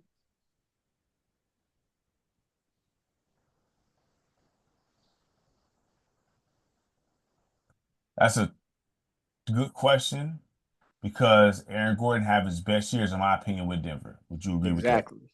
Yeah. Aaron Gordon, and he plays more of an old school style of play, though. His offensive skill set is not really up there. Who? Gordon? Aaron Gordon's. Yeah, I mean, Kuzma, I think Kuzma, he's been playing on a bad team for so long. It's going to take him a little bit to Aaron Gordon know how to play winning basketball at this point. Right. So I don't know if I necessarily want to mess that up. Put Kuzma in that, even though Kuzma is more offensively talented, he doesn't know how to play winning basketball yet. Right. So that, I mean, I'm just saying for depth alone, though, you got another guy. Him at the 3. Would you start him at the 3? I would have him and Michael Porter Jr. battle it out. You got to earn your spot around here. If he's not starting, then he could be on some 6-man type stuff. That's not bad for Kuzma to come off the bench as 6-man. No, it's not. It's not. It's not bad. It's not bad at all. It's not bad at all. I'll look at them. I'll look at. Would you trade him for Conley? Mike Conley? Yes. Jamal Murray? Yes. I feel like Conley's better than him, but whatever.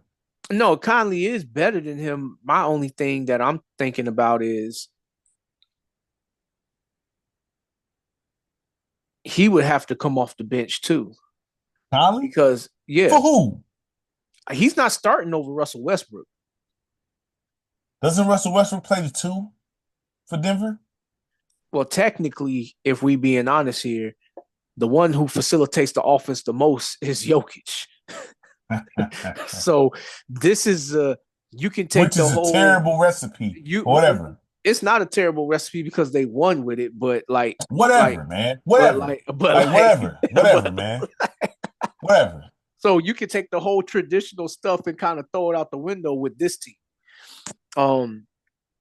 But I'll be looking at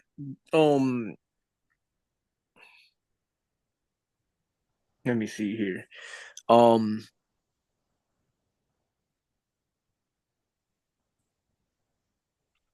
I don't know if Toronto would be willing to come up off of any players that are young on their team. Let me look at their roster, dog. Toronto, because the only players 13, that they number 13, dog. Right. Yeah. So I would be looking at them and like the players that would intrigue me because I already feel like I wouldn't be able to get Scotty Barnes. Why? Well, one because he's the best player on their team, and he's one of the best players at his position in the league. So I have to offer up something that's. I don't think Jamal Murray gets that. Would you trade it for Quickly? Oh yeah, I'll do that. Emmanuel Quickly and RJ Barrett. If I get both of them, Emmanuel Quickly and like a solid trade, and RJ Barrett for Jamal Murray, and I'll slide you a draft pick too. Yeah, I'll do that. I'll do that. If the money works out, I mean, obviously the money has to work out in this situation here. That I mean, they're probably, if that's the case, they probably could throw somebody like down there at the bottom, something like him, throw him in there. I mean, I hate that I'm saying this, but I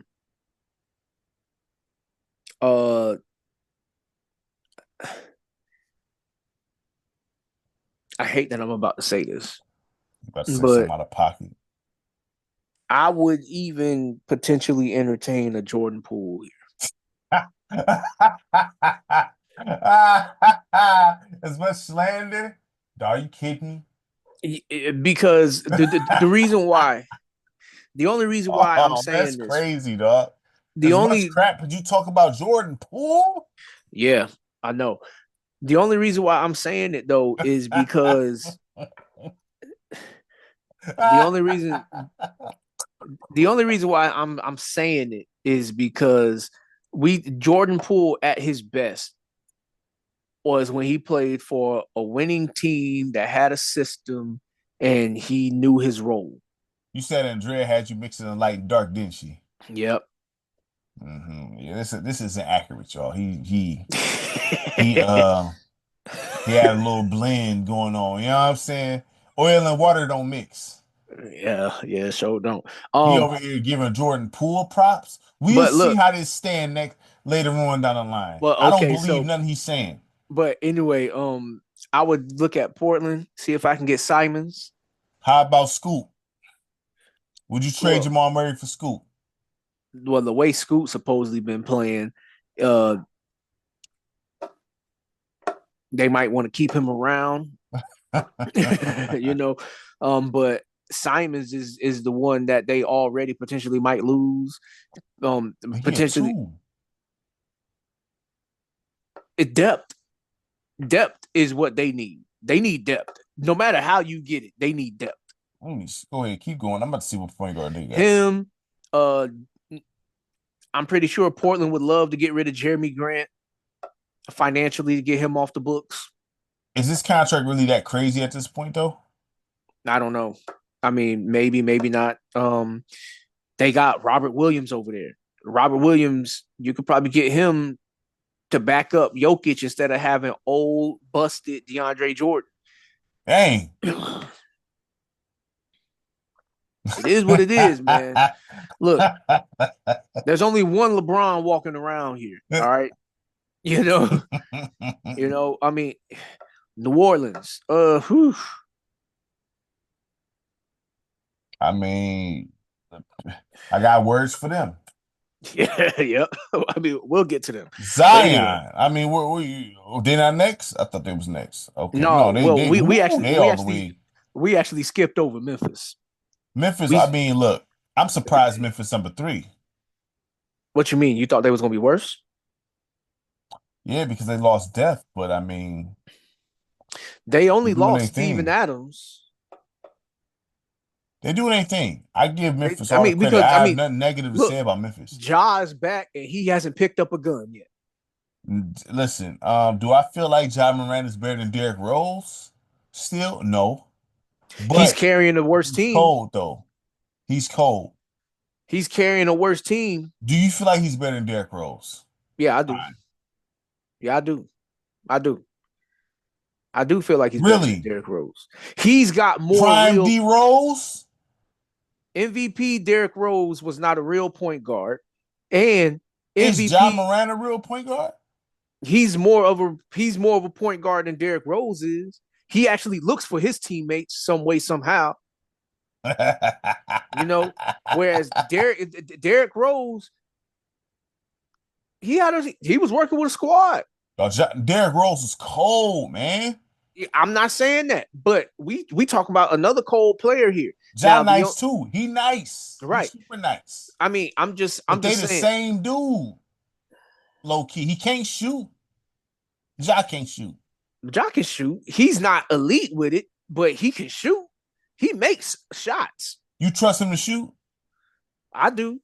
I'm telling him to let it go. I'm telling him to let it go. Look, if they dumb enough to give you the space, pull up.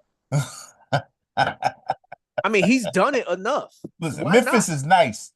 Listen, I still would trade my mans though. And we still talking about Taylor Jenkins over here. He over here on that stuff because, like, yeah, they lost Steven Adams, but they got the Almeida guy that's been coming off the bench and been acting the fool. Well, Steven Adams, he's just a solid big body who I don't think I'm not saying Steven Adams is overrated or nothing, but I'm saying Steven Adams. It's not like you can throw it to Steven Adams and he about to give it to you down low and nothing like that. No, Steven Adams is the type of player that LA needs. Somebody that don't demand the ball, but can play stiff down low, pause, and somebody that can, he ain't gonna be getting punked around by no. Where's Steven Adams at now? I don't even know. All right, but I mean, look, I don't. But anyway, but look, Memphis, they out here doing their thing. They still that one piece away from me to feel like they gonna win the title. Memphis? Yeah, they still that one piece away to make me feel like they gonna win the title. I don't know, man. Because I mean, look, I'm not a fan of Desmond Bane, but he's effective. No, I like Bane. Bane nice, man. You don't like Bane? I'm not the biggest fan of him. What's wrong with Bane? I don't know, man. Maybe it's his. He better than Grant Williams. Maybe yes, this is true. But like, shoot, play defense. I don't know, man. Bane just like, Bane? But like, I don't know. Maybe just looking at him just like annoys me. Bane nice. I'm just saying, like, looking at him like, man, like, dude, like your whole body is contorted all wrong, you know. But he can shoot, play defense. Yeah. I mean, Bane. Nice. Yeah, he is. You know who the X factor of the squad is? It's Zach Edey. It's Zach Edey. No, it's Jaren Jackson. Dog, Zach Edey is nice in the league, and I know. But look. He's better in the league than he was in college. For real. That is facts. But I'm saying this though. I think it's Jaren Jackson because Jaren. If you can pull off the right player, then yes. But Jaren Jackson, as much as I'm annoyed with him, Josh is wild, dog. He on some other stuff today. I don't know what. Well, see, because look, he on some other stuff. Okay, so my biggest gripe against Jaren Jackson Jr. He always does stupid stuff to mess up moments, right? And he always same thing with Paul. And he always gets in foul trouble. That's the biggest problem that he has. He always gets in foul trouble. If he can just eliminate getting in foul trouble alone, that alone raises his value like That alone. Josh is on that gasoline and water today over some other stuff. Like, dog, that's crazy. You giving Jordan Poole and Jared Jackson props? No, That's crazy, Josh. I ain't gave no Jordan You Poole just no props. gave him some props. No, I didn't give him no props. I said I would entertain him in this moment. He getting traded. He on the block, dog. Like I need because Zach Edey. No, nice. Well, look, Edey, yeah, but like, is Edey ready though? He's showing it. Dog, Zach Edey looking official as a NBA center right now. Yeah, but can he carry the load of playing 30 plus minutes right now? Because he hasn't done that yet. Well, none of these bigs can really do that. He should. If he's supposed to be a starting caliber center, that's going to be looked at as a cornerstone piece of a franchise, he needs to be able to play 30 minutes or more. Would you trade Jaren Jackson for like Valanciunas or something? No, not that. You got to come up in the player. You got to come up in value. For Jaren Jackson? Yes, because you got to think about it. Jaren Jackson, he also has a defensive presence. Okay, so look, let me show you what I'm talking about here.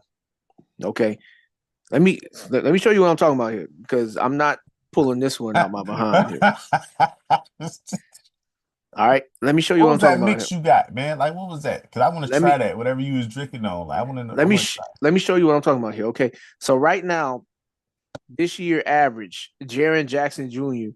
He averages 23, 6 boards, about 2 blocks, maybe 1.5 steals right now, and he's had games consistently where he's getting above 20, 30 pieces in there, thrown in there, couple of blocks. He had a game against Houston. This is a good matchup right here where he would be playing against Sengun and them boys, right? 21 points, 8 boards, 6 blocks, 4 assists, 2 steals. So, like, he still has a defensive presence. And he scores a little bit. So if you're gonna bring somebody to the table, I need to still have a defensive presence. And Valanciunas don't play no defense. You just said he was like the perfect pick like for the Lakers, not for them, for the Lakers. Because the Lakers, they already got Anthony Davis. They already got their defensive presence. I ain't never heard you talk this glowingly about Jaren Jackson or Jordan Poole. I'm kind of shocked here. I'm not gonna lie. Listen, look, the only reason why I brought up Jordan Poole is because, look, regardless of how I feel about him, he can shoot. I never heard you say that.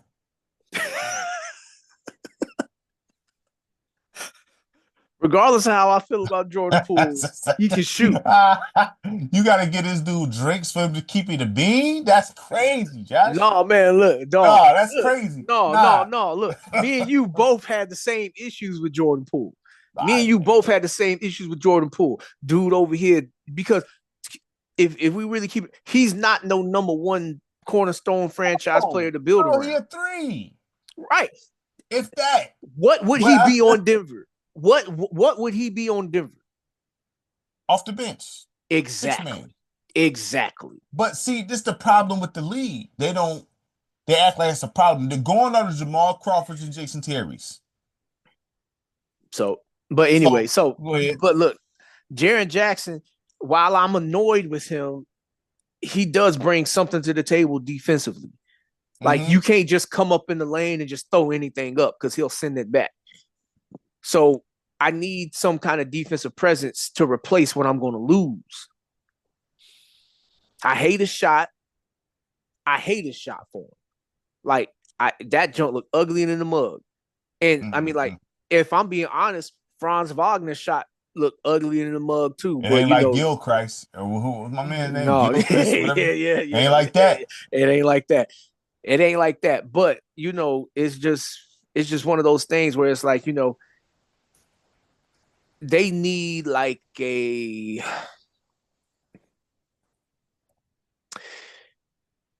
this could have been a Paul George situation to go to. Talking about Paul George going to Memphis? Yeah, Nah, dog. this could have been because he could he could have been if he was willing to take a lesser role, that is. He had If no he was choice. You're right, but that's what I'm saying.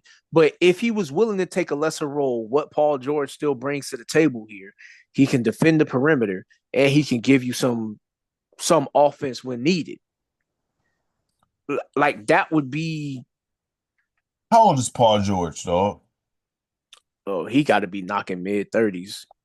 Dude, he is a role player at this point. I don't know what Paul George is a literal 3 option at this point. That would be perfect That's for common him. sense. That would be perfect for Memphis. But that's common sense. For people to think he was going to Philly and think he was number 2 is wild. He was number 3 behind Maxey. That was the problem right there. That was the first problem. Because for him to go over there thinking that he was going to get in front of Maxey is the guy that showed y'all that he was ready for this. If he had went to Memphis and that's why I said he has to take a lesser role. If he comes over to Memphis thinking that he's that guy, then that ruins the whole process. Paul George listen, I'm gonna be honest.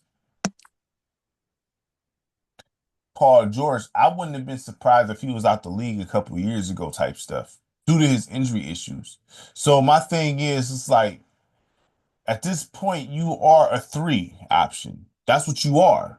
Right. You're not no 2. You're a 3 option. Right. So if him going to Memphis, I don't know if he'd have fit over there. Well, that's why I said he would have to take a lesser role. But his skill set when he's healthy, what he can bring on top of being a veteran in that locker room. But he didn't win, though. No, but he's very experienced in playing in a lot of big games. But he didn't win, though. And we seen him in the big games. He chokes. Right. Right. You want to experience from him? Well, you can still learn something from him. Don't do what I did. All right. Good point. Don't do what I did. You got a good point there. You see this game? I was over here trying to push the issue and all this stuff. Is his ego reasonable enough to even say something like that? I don't know, man. I mean, you know what? This is the same dude that felt like availability had nothing to do with basketball. Yeah, I know that. Well, that's what I'm saying. Like, really? Like, I mean, what are you talking about? Like, fam, what are you talking about, fam? You ain't making no sense. Right. None. So, I mean, whatever. So, who's the next squad, dog? The next squad. Oh, LA Lakers. Oh, my God, man. Look, addition by subtraction to get D'Angelo Russell out the building. I said that from jump. You can say what you want. Brooklyn. He ain't looking good in Brooklyn. He looking like hot trash in Brooklyn. What? He ain't looking good in Brooklyn. He looking like hot trash. Busy tonight. He looked like hot trash in Brooklyn. Now, given I expect him to put up better numbers because who's in front of him in Brooklyn? Listen, at the end of the day, 3-game winning streak, LA, fine, cool. They number 5 in the West. They not a championship team. Absolutely not. They getting bounced out the first round. They getting booted out the first round, Jason Hansen style. Okay, out of there. They may win 1 game, dog. I'm serious. They too old. It's really just Braun is too old. That's why I say it, because they rely on his brother so much. So the thing is, you're too old because you rely on him so much. LeBron at this point in his career should be number 3. Right. He should be coasting. Coasting. I mean, LA, it's really all about Anthony Davis, man. And we already know. We got the same questions about him that we do, about 12 Embiid. years in the league. He's 31 at this point. You don't build around an AD at this point. He's number 2 at this point, to be honest. Right. Number 2 at this point. Look. LA. Look, I think this is enough evidence here that JJ Redick is a better coach than Darvin Ham. I think this is enough because man, this same team last year, they was fighting for a play-in spot. And right now they sitting, at number 5. Now this can all change, of course. This can all change. But at this point last year, they was on the outside looking in. And now they looking like, oh, well, you ain't even got to worry about playing a play-in game because they going to be there. They just got Jared Vanderbilt back. I've been saying his name consistently for the past couple of years because he's their hustle guy. He's their hustle guy. I think he's 6'10", skinny dude, though.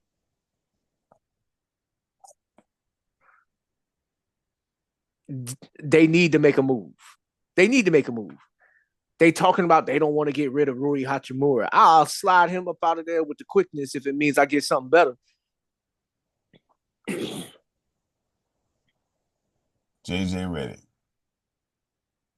I mean, all I said was that this is enough evidence that he's a better coach than Darvin Ham. That's all I said. Now, does that mean that this is JJ Redick is proven that he's here? I'm not saying all of that. I'm just saying with the same roster, you swap coaches and you get better results. Like this is like Monty Williams and JB Bickerstaff example, perfect. The Western Conference example right here. It's a little different because we was at the bottom. Right, yeah. But same roster, way better results. Same roster, way better results. Same roster. All right. So, I mean... But we don't got to spend too much time on them because we already know the story. I mean, so, Rui, who would you trade? Who would you be looking for? Would you trade it for Lonzo? Honestly, yeah. Yeah. Honestly, I would do that. I would definitely do that. I mean, a real point guard. I mean, but like, does Lonzo want to go back to LA? I mean, I don't know. I mean, at this point, he should just be happy that he's playing basketball again, to be honest. But like, I mean, LA, I look at them as a first round exit. They potentially could be because they going like currently the way it is, they gonna be dealing with Jokic right off the bat. I'm gonna say this with LA. Salute to JJ Redick with his condescending self. Salute to him. All right. Cool. All right. You know what I mean? LA, all right, they're a little, all right, whatever. But first round exit, they might win one game. They're gonna get bounced 4-1. Now, I'm willing to bet that. If there's a parlay, I bet that. Now, with the roster currently constructed, I can agree with that just because that's what we've seen for the past couple of years. But if they make another move to add somebody to this, that can all change. Like who though? It would have to be so like we talked about Valanciunas, right?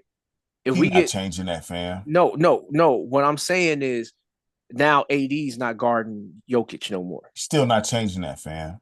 But now you got somebody that can give it to Jokic. Okay, so we win 2 games and still get bounced. Well, we have to wait and see on that. But anyway, I'm just saying because it's not like the games that they lost, they was getting blown out. These was down to the wire games. Wouldn't you say a loss is a loss?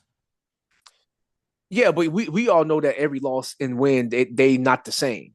But in the playoffs, especially in the NBA playoffs, every loss is not the same. Like if you lose, like if you the road team and you lose game 1 by 2 points, what kind of confidence you coming in with in the game 2? That's cool, but you could lose game 7 by 1 point and you going home. Yes, this is true. But what I'm saying is they wasn't getting blown out. So when you're not getting blown out and you losing every game by this game-winning shot that he magically made over some defense that was being played on him, kudos to him for making that shot. But I need to see you do that again and again and again and again. You know, I'm gonna live with that because defensively, I was there. I contested the shot. I did everything but block. Mm-hmm. You just happened to make it.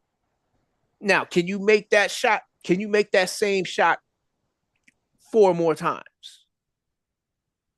That's what I want to see. Can you make that same shot? Because if I just get one more player that makes my team just a little bit more better, we probably not even in that position. I hear you. I mean, I hear you. I just think that the Lakers need to go ahead and rebuild, man. Yeah, this is true. I just think they need to go ahead. Them and the Warriors. I mean, honestly, they need to rebuild, dog. Like, seriously. Because technically, they got Connect. Connect is getting minutes, but he's not getting a lot of minutes because right now they seen that Connect, he got to learn how to play defense. That's fine. I mean, look, y'all still do. Like, no. Forget all that because you sacrificing his growth for a first round exit. Well, they're getting bounced the first round. They're not beating OKC. They're not beating Houston. They're not beating Memphis. They're not beating Denver, dog. They're not. Right, yeah. They're not. They're getting bounced the first round, man. Currently constructed, they're not. Whatever move they make, whatever they move, then we'll have to reevaluate that and see if it changes anything. But currently, they might have a tight series with the Clippers and Minnesota and Phoenix. Dog, they not. I don't know about that. They're not getting up. They're not getting up. I can't agree with Minnesota. I mean, because Minnesota, they really just look like Ant Edwards. That's it.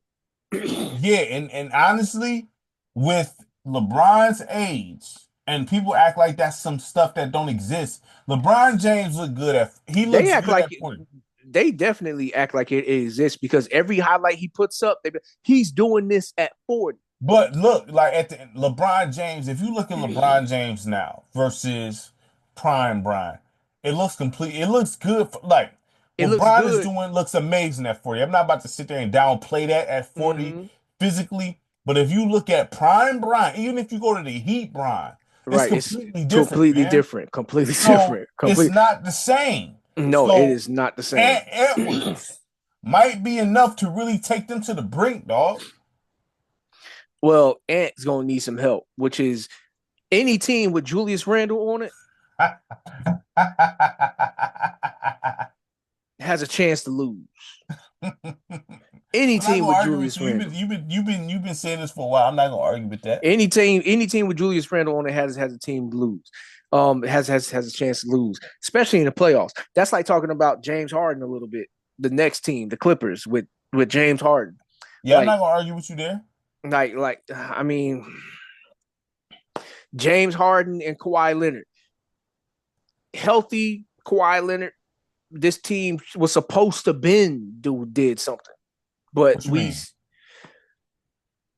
Clippers?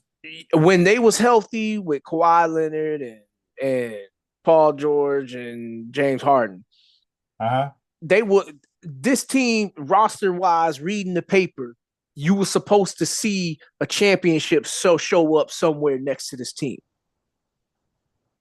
You were supposed to see that, but we haven't seen that for years now. Yeah. Luka Doncic single-handedly gave them the boot. He single-handedly gave them the boot. And so Dallas right now, I'm not believing that spot because Luka is out hurt. Yeah, well, Dallas, I see them. They kind of. I see. Look, with Dallas, their problems is literally injuries. Right. It's like looking at the Detroit Lions. If they get, well, you got to rub that in. If they get healthy, they could be dangerous for any. Dallas is a dangerous team that you don't. You don't want to play them in the first round. Healthy. That's going to be a problem. So you want to avoid them at all. You better hope they get eliminated after playoff race. I mean, at this point, you know what I'm saying? Because if you face them in any round, they're not anything outside of the three. That's not true to their real position. Right. You know what I'm saying? So, I don't know. Do you think, so LA, we know that they need to make some moves. The Clippers, They doing better than I thought. For them to be number 6, they are doing better. I mean, well, I mean, I think Tyronn Lue's a good coach. Oh, we know And that. I mean, we know that. But I mean, as far as the way that roster is constructed, I mean, and to be honest, we haven't they heard nothing still got about they James got solid Harden. they got Uh-huh. solid role players over there though. They got solid role players over there. Norman Powell over there, Zubac over there. They We got haven't heard nothing negative about James Harden this year, which is dope. You know what I'm saying? yeah, I mean, because it's not the playoffs. This ain't the time to hear anything negative about him. You don't hear nothing negative about him to the playoff point. All right. So anyway, but yeah, that's them. Minnesota. Anthony Edwards by himself. He called team soft. Not much has changed. He just has to play different, which is not just relying on the three. But Julius Randle is over there. Julius Randle and Rudy Gobert is over there. Well, Rudy Gobert should have been. He should Double be your traded chances of before losing Cat, right bro. there. He should have been traded before Cat, dog. This is a team that I really don't believe has a chance to beat anybody in the first round. Currently constructed. Woo. Currently Man. constructed, they don't have a chance to beat anybody in the first round. Man. Currently constructed. Currently, they have to shake something up because they can't finish the season like this. They can't.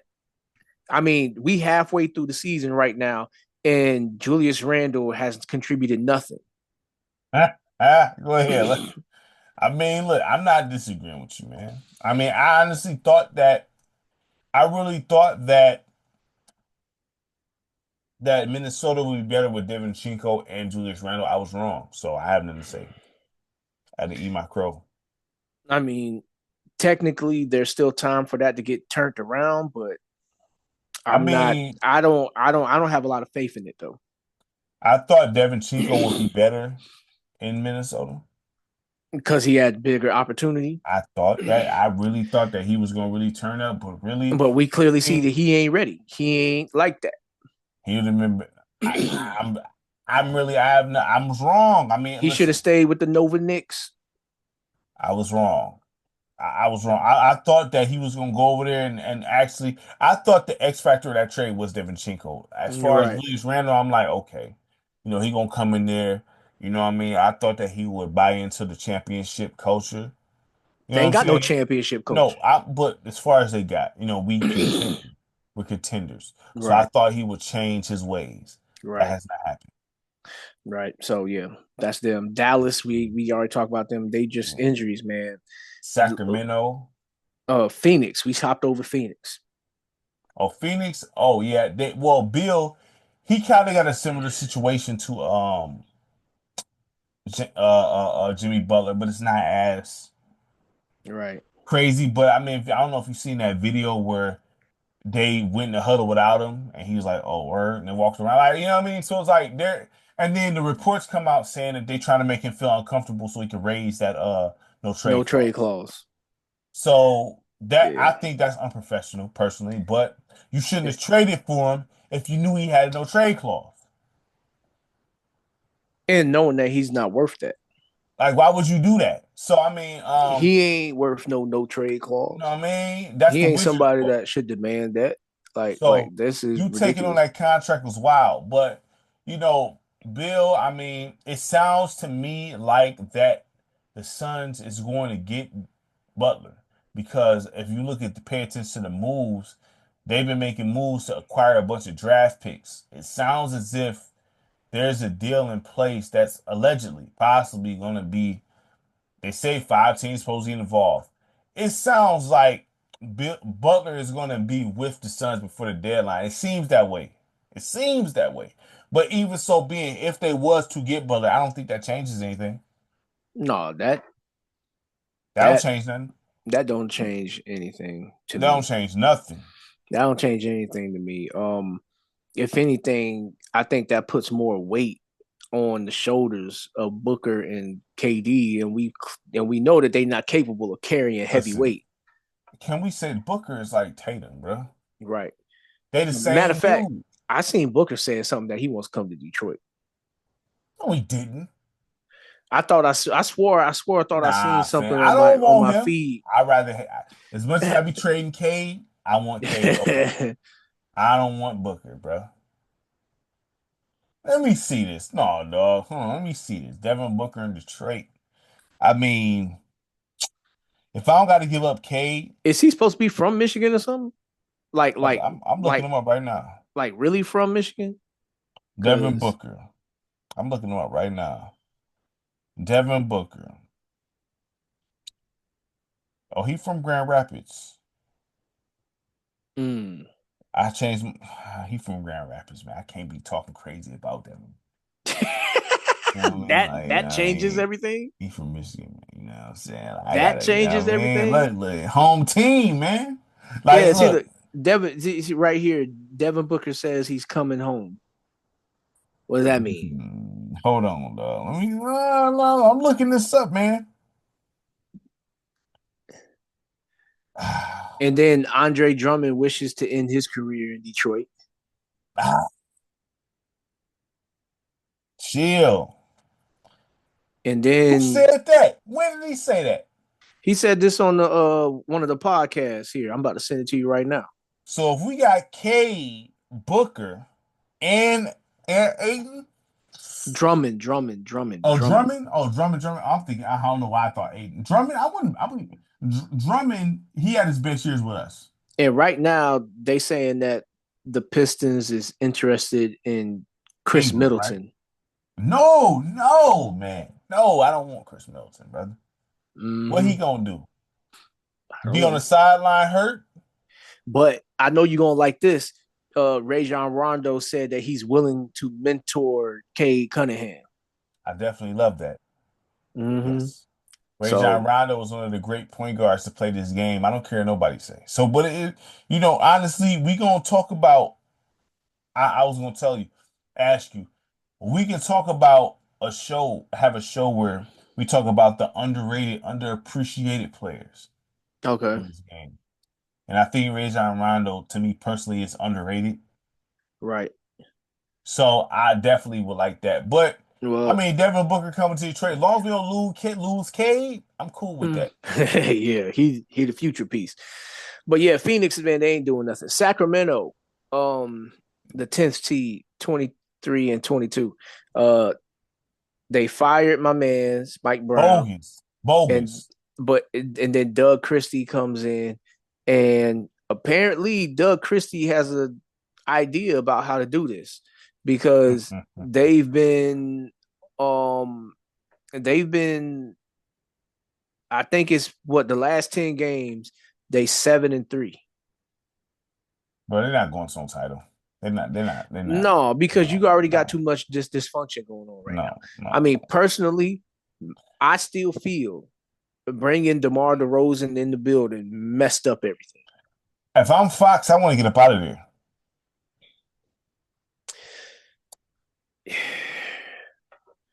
I want to get up out of there.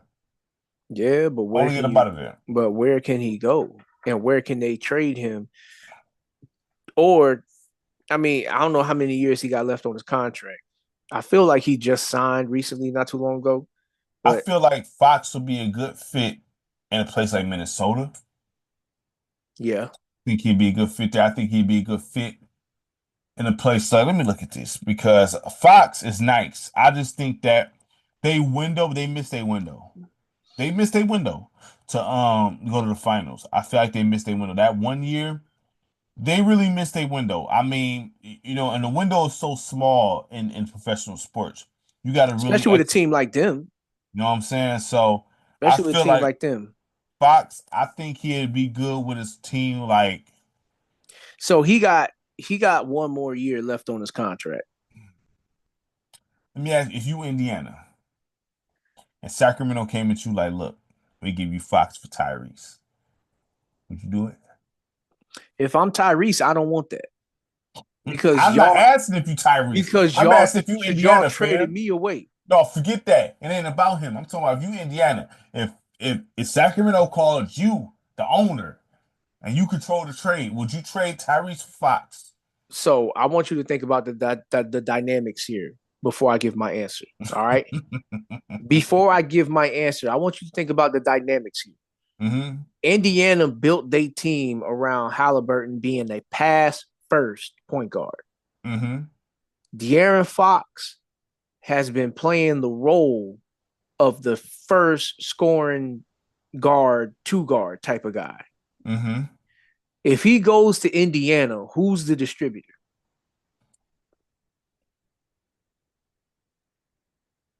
You're right. But would you do it or not? Yes or no?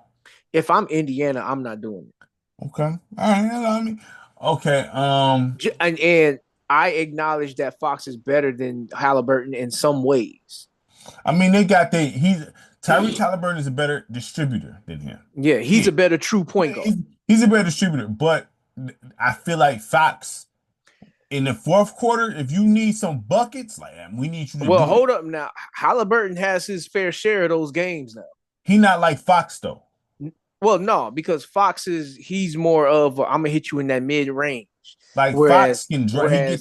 He's faster. He can get to that bucket. As small as he is, you know what I'm saying? All that. Halliburton is like his impact is mainly predicated on is that 3-point shot falling. I know you would take him in Orlando. Oh, most definitely, I'll take him in Orlando because we need that. Let me ask you this, Knicks, you love Brunson. If Sacktown calls you, like, look here, man, let me get Brunson up off you for Fox. Would you do it?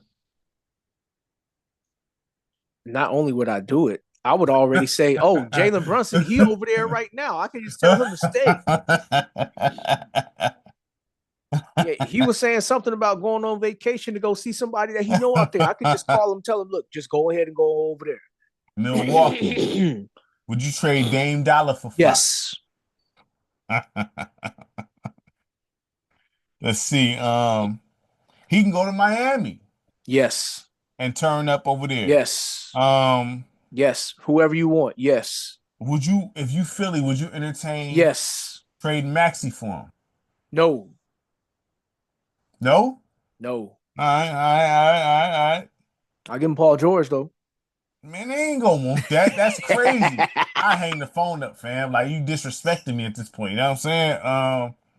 LA, I don't think they can give up anybody for Fox. Well, I don't know if Sacramento would do business with them just off of some rivalries type stuff. Do they really have a real rivalry at this point, though? It's not no real rivalry, but there's some bad blood. There's some bad blood history. Like, no doubt them owners, a whole lot of them folks that's still in that office right now was some of them folks that was on that team in the office back then. So they probably, like, Vlade Divac is supposed to be over there. You know he ain't making no business with them. Doug Christie over there as head coach, he ain't putting nothing on the table for them. I'm just saying though, it's like, man,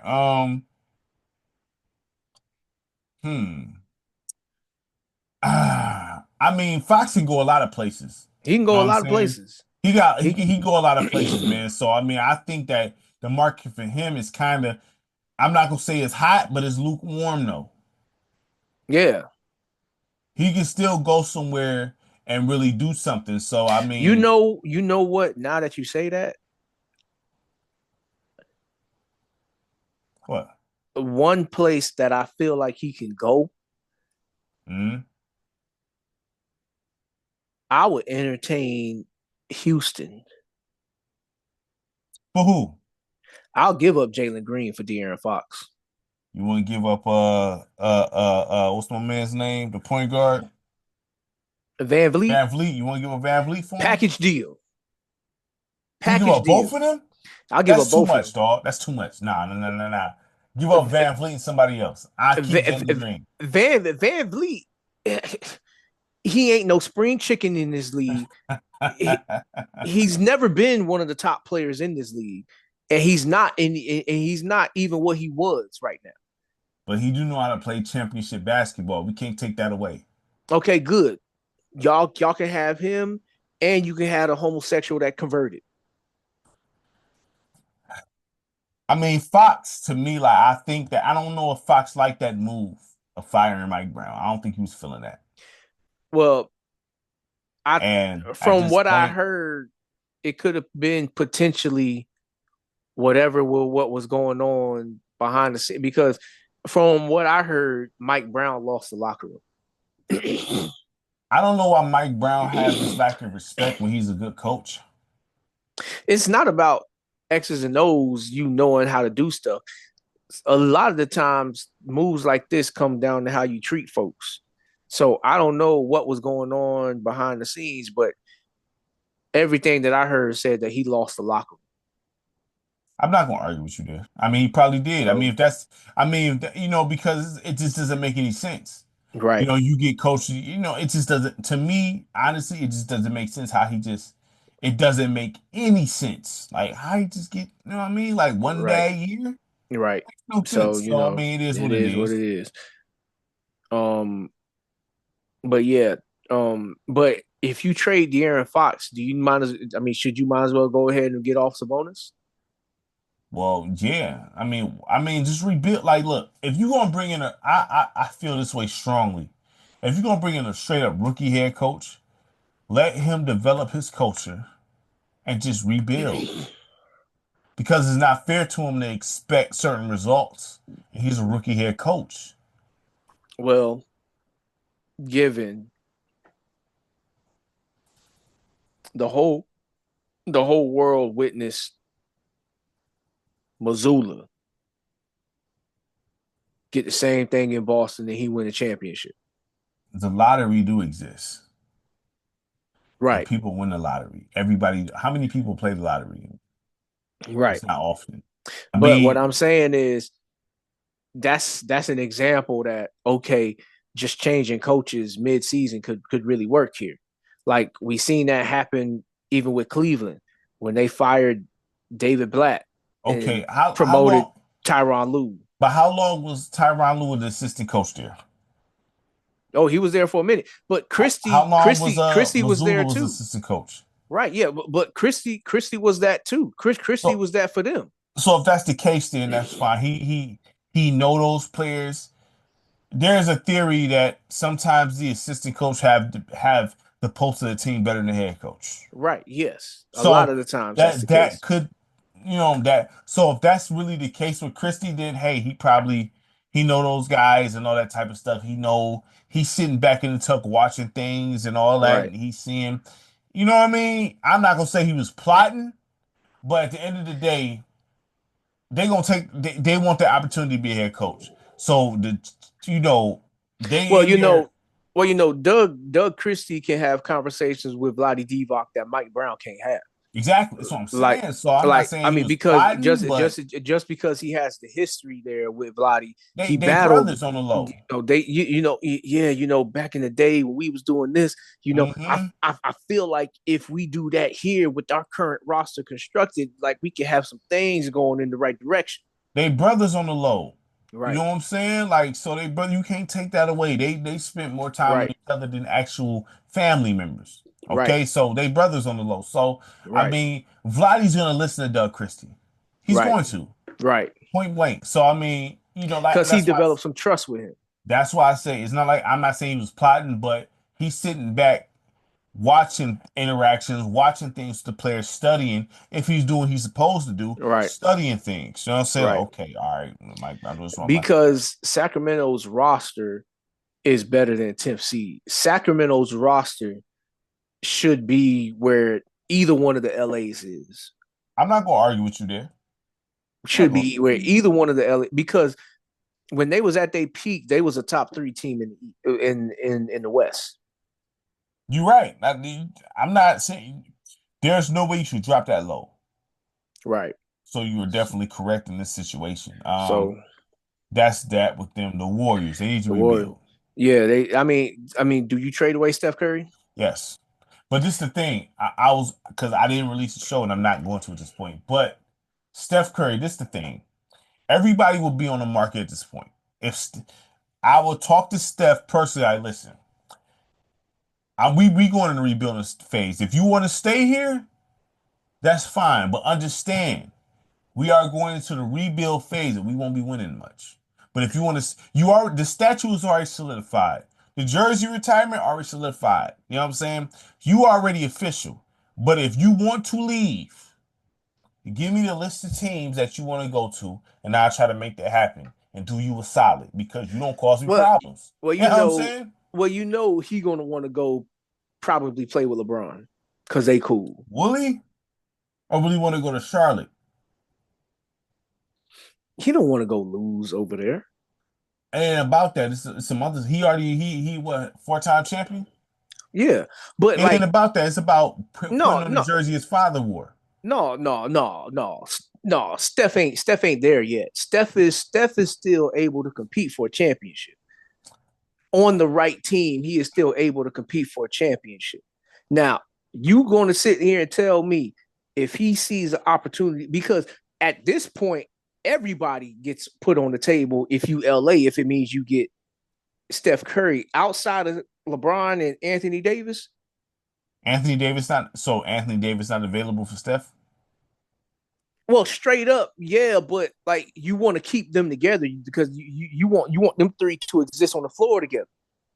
You want them three to exist on the floor. So at that point, if you a rebuilding team in Golden State, okay, you want Steph? Here's my terms, and they non-negotiable. All right, they non-negotiable. Mm-hmm. I want Connect Immediately, ASAP. All right, I want Connect. I want Austin Reeves. Kaminga. I want Kaminga is on the Oh, I'm tripping. Warriors. I'm tripping. Yeah, Kaminga's on the Warriors. Yeah, I'm bugging. And I want Ruri. Ruri? Yeah. I want Ruri. And I want your next 2-3 years first round draft pick. That's a lot. Non-negotiable. That's a lot, dog. Non-negotiable. That's a whole lot. You know what I'm saying? For 1 year? No, this ain't no 1 year. Steph got more than 1 year left in his game. Retire. I don't care what he said. LeBron, if he gets the chance to play with Steph Curry, that extends his career for about another 2 years. You have no depth now for real. None.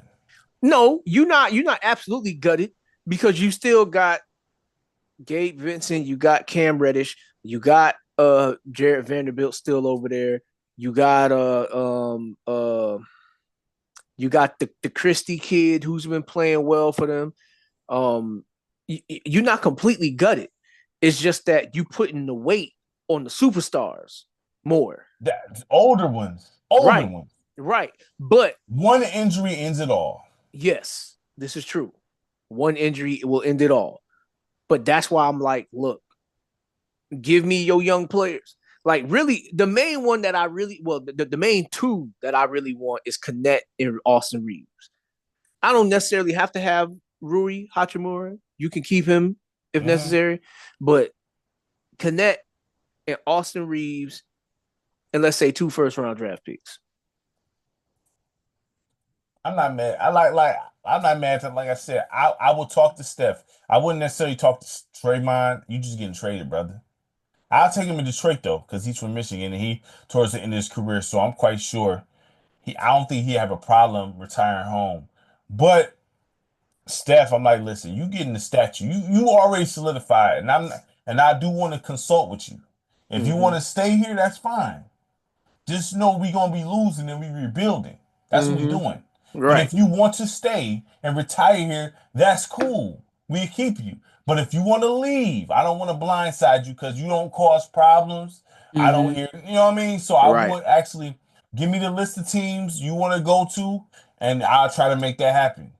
That's it. Because at this point, Steph Curry, he can still contribute to winning. Teams are bringing him in just off tickets alone. Right.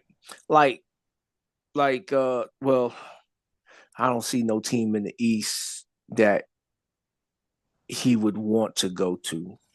If the Bucks came at you like, yo, I'll give you Dame for Steph, would you do it?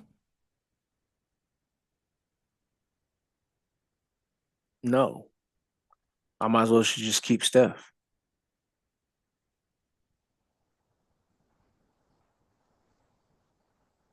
I might as well should just keep Steph. Like, Steph is a way better version of Dame. What if a team came to you, if you're the Warriors, because I don't think this is the thing. I don't think there's offers made for Steph because he's not publicly available. And I think they scared to make him publicly available. So if he was publicly available, if there was teams calling your phone, what would you do? Like if there was teams calling you. Well, if I'm the Warriors, I'm looking at everybody's roster because I'm accepting that I'm going to rebuild here. I'm looking at the young players on everybody's roster, and I'm prioritizing who do I want first. Like this is almost like a draft board Yeah. now. At this point, this is almost like a draft board. Do they got anybody Cleveland? Do they got anybody that I want to rebuild with? Not really. Boston, no. Knicks, no. Milwaukee, no. Indiana, unless they willing to give me Tyrese Halliburton. No. Detroit. Are they willing to give me Cade? And does Steph even want to go there? Mm-hmm. Most likely not. Orlando. Okay. Franz or Paolo. Those are the only two guys. Outside of that, no. Miami. No. Atlanta. Maybe Trae Young. But outside of that, yeah. Man. Because you're talking about rebuilding here. So rebuilding means you need young players that can grow together. Trae, at this point, I mean, how long he's not technically considered young anymore. Yeah, like I mean, that's not a rebuilding guy. He been right. For what? Chicago, no. Philly, no. Brooklyn, no. Toronto, Scotty Barnes. We can talk about that. But does Steph want to go to Canada? Most likely not. Charlotte. You don't want LaMelo. I don't want no LaMelo. I mean, if we being honest, if we talking about Charlotte's roster, I'd rather have Brandon Miller. But anyway. But no, Washington, no. Oklahoma City. Are they going to give up any of their good young players? Most likely not. No. Houston. I mean, Memphis. Ja. you Denver, no. LA with Connect, of course. Austin Reeves, okay, we can bring him over here. Clippers, no. Minnesota, no. Dallas, no. Phoenix, no. Sacramento. That's my point. Like, so at this point, like, dog, like. So, okay, so hold before anything else happens. My iPad is about to die. I got 4% left, and we got 4 more teams left to go through in the West. Okay. San Antonio. I mean, just keep going the way you going. Yeah, just San Antonio. I mean, just keep going the way you going. Chris Paul is over there. He's teaching Castle. Castle, I think he's going to be a good player. Wemby obviously is a good player. Portland. Portland, they on a 4-game winning streak, but I mean, Chauncey, I don't know. They gotta make a decision with Simons because at this point, it's either Simons in the way or he's a part of the future.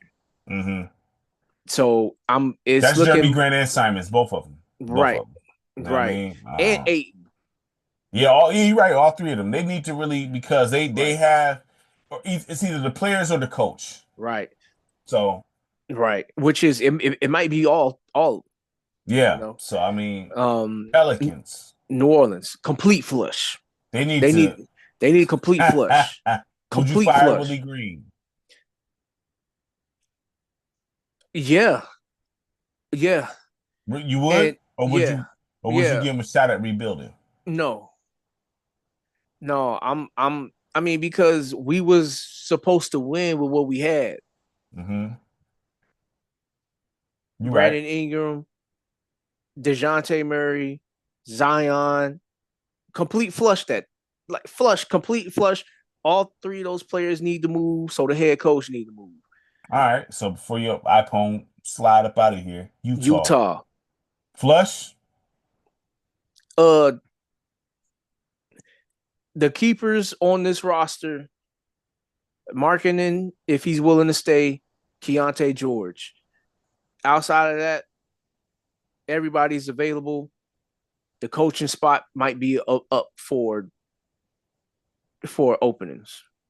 All right, so that was the first half of the review. We gonna hit the other. We gonna do All-Star Weekend stuff after because your pad died. So I mean, we can probably get that if you got time.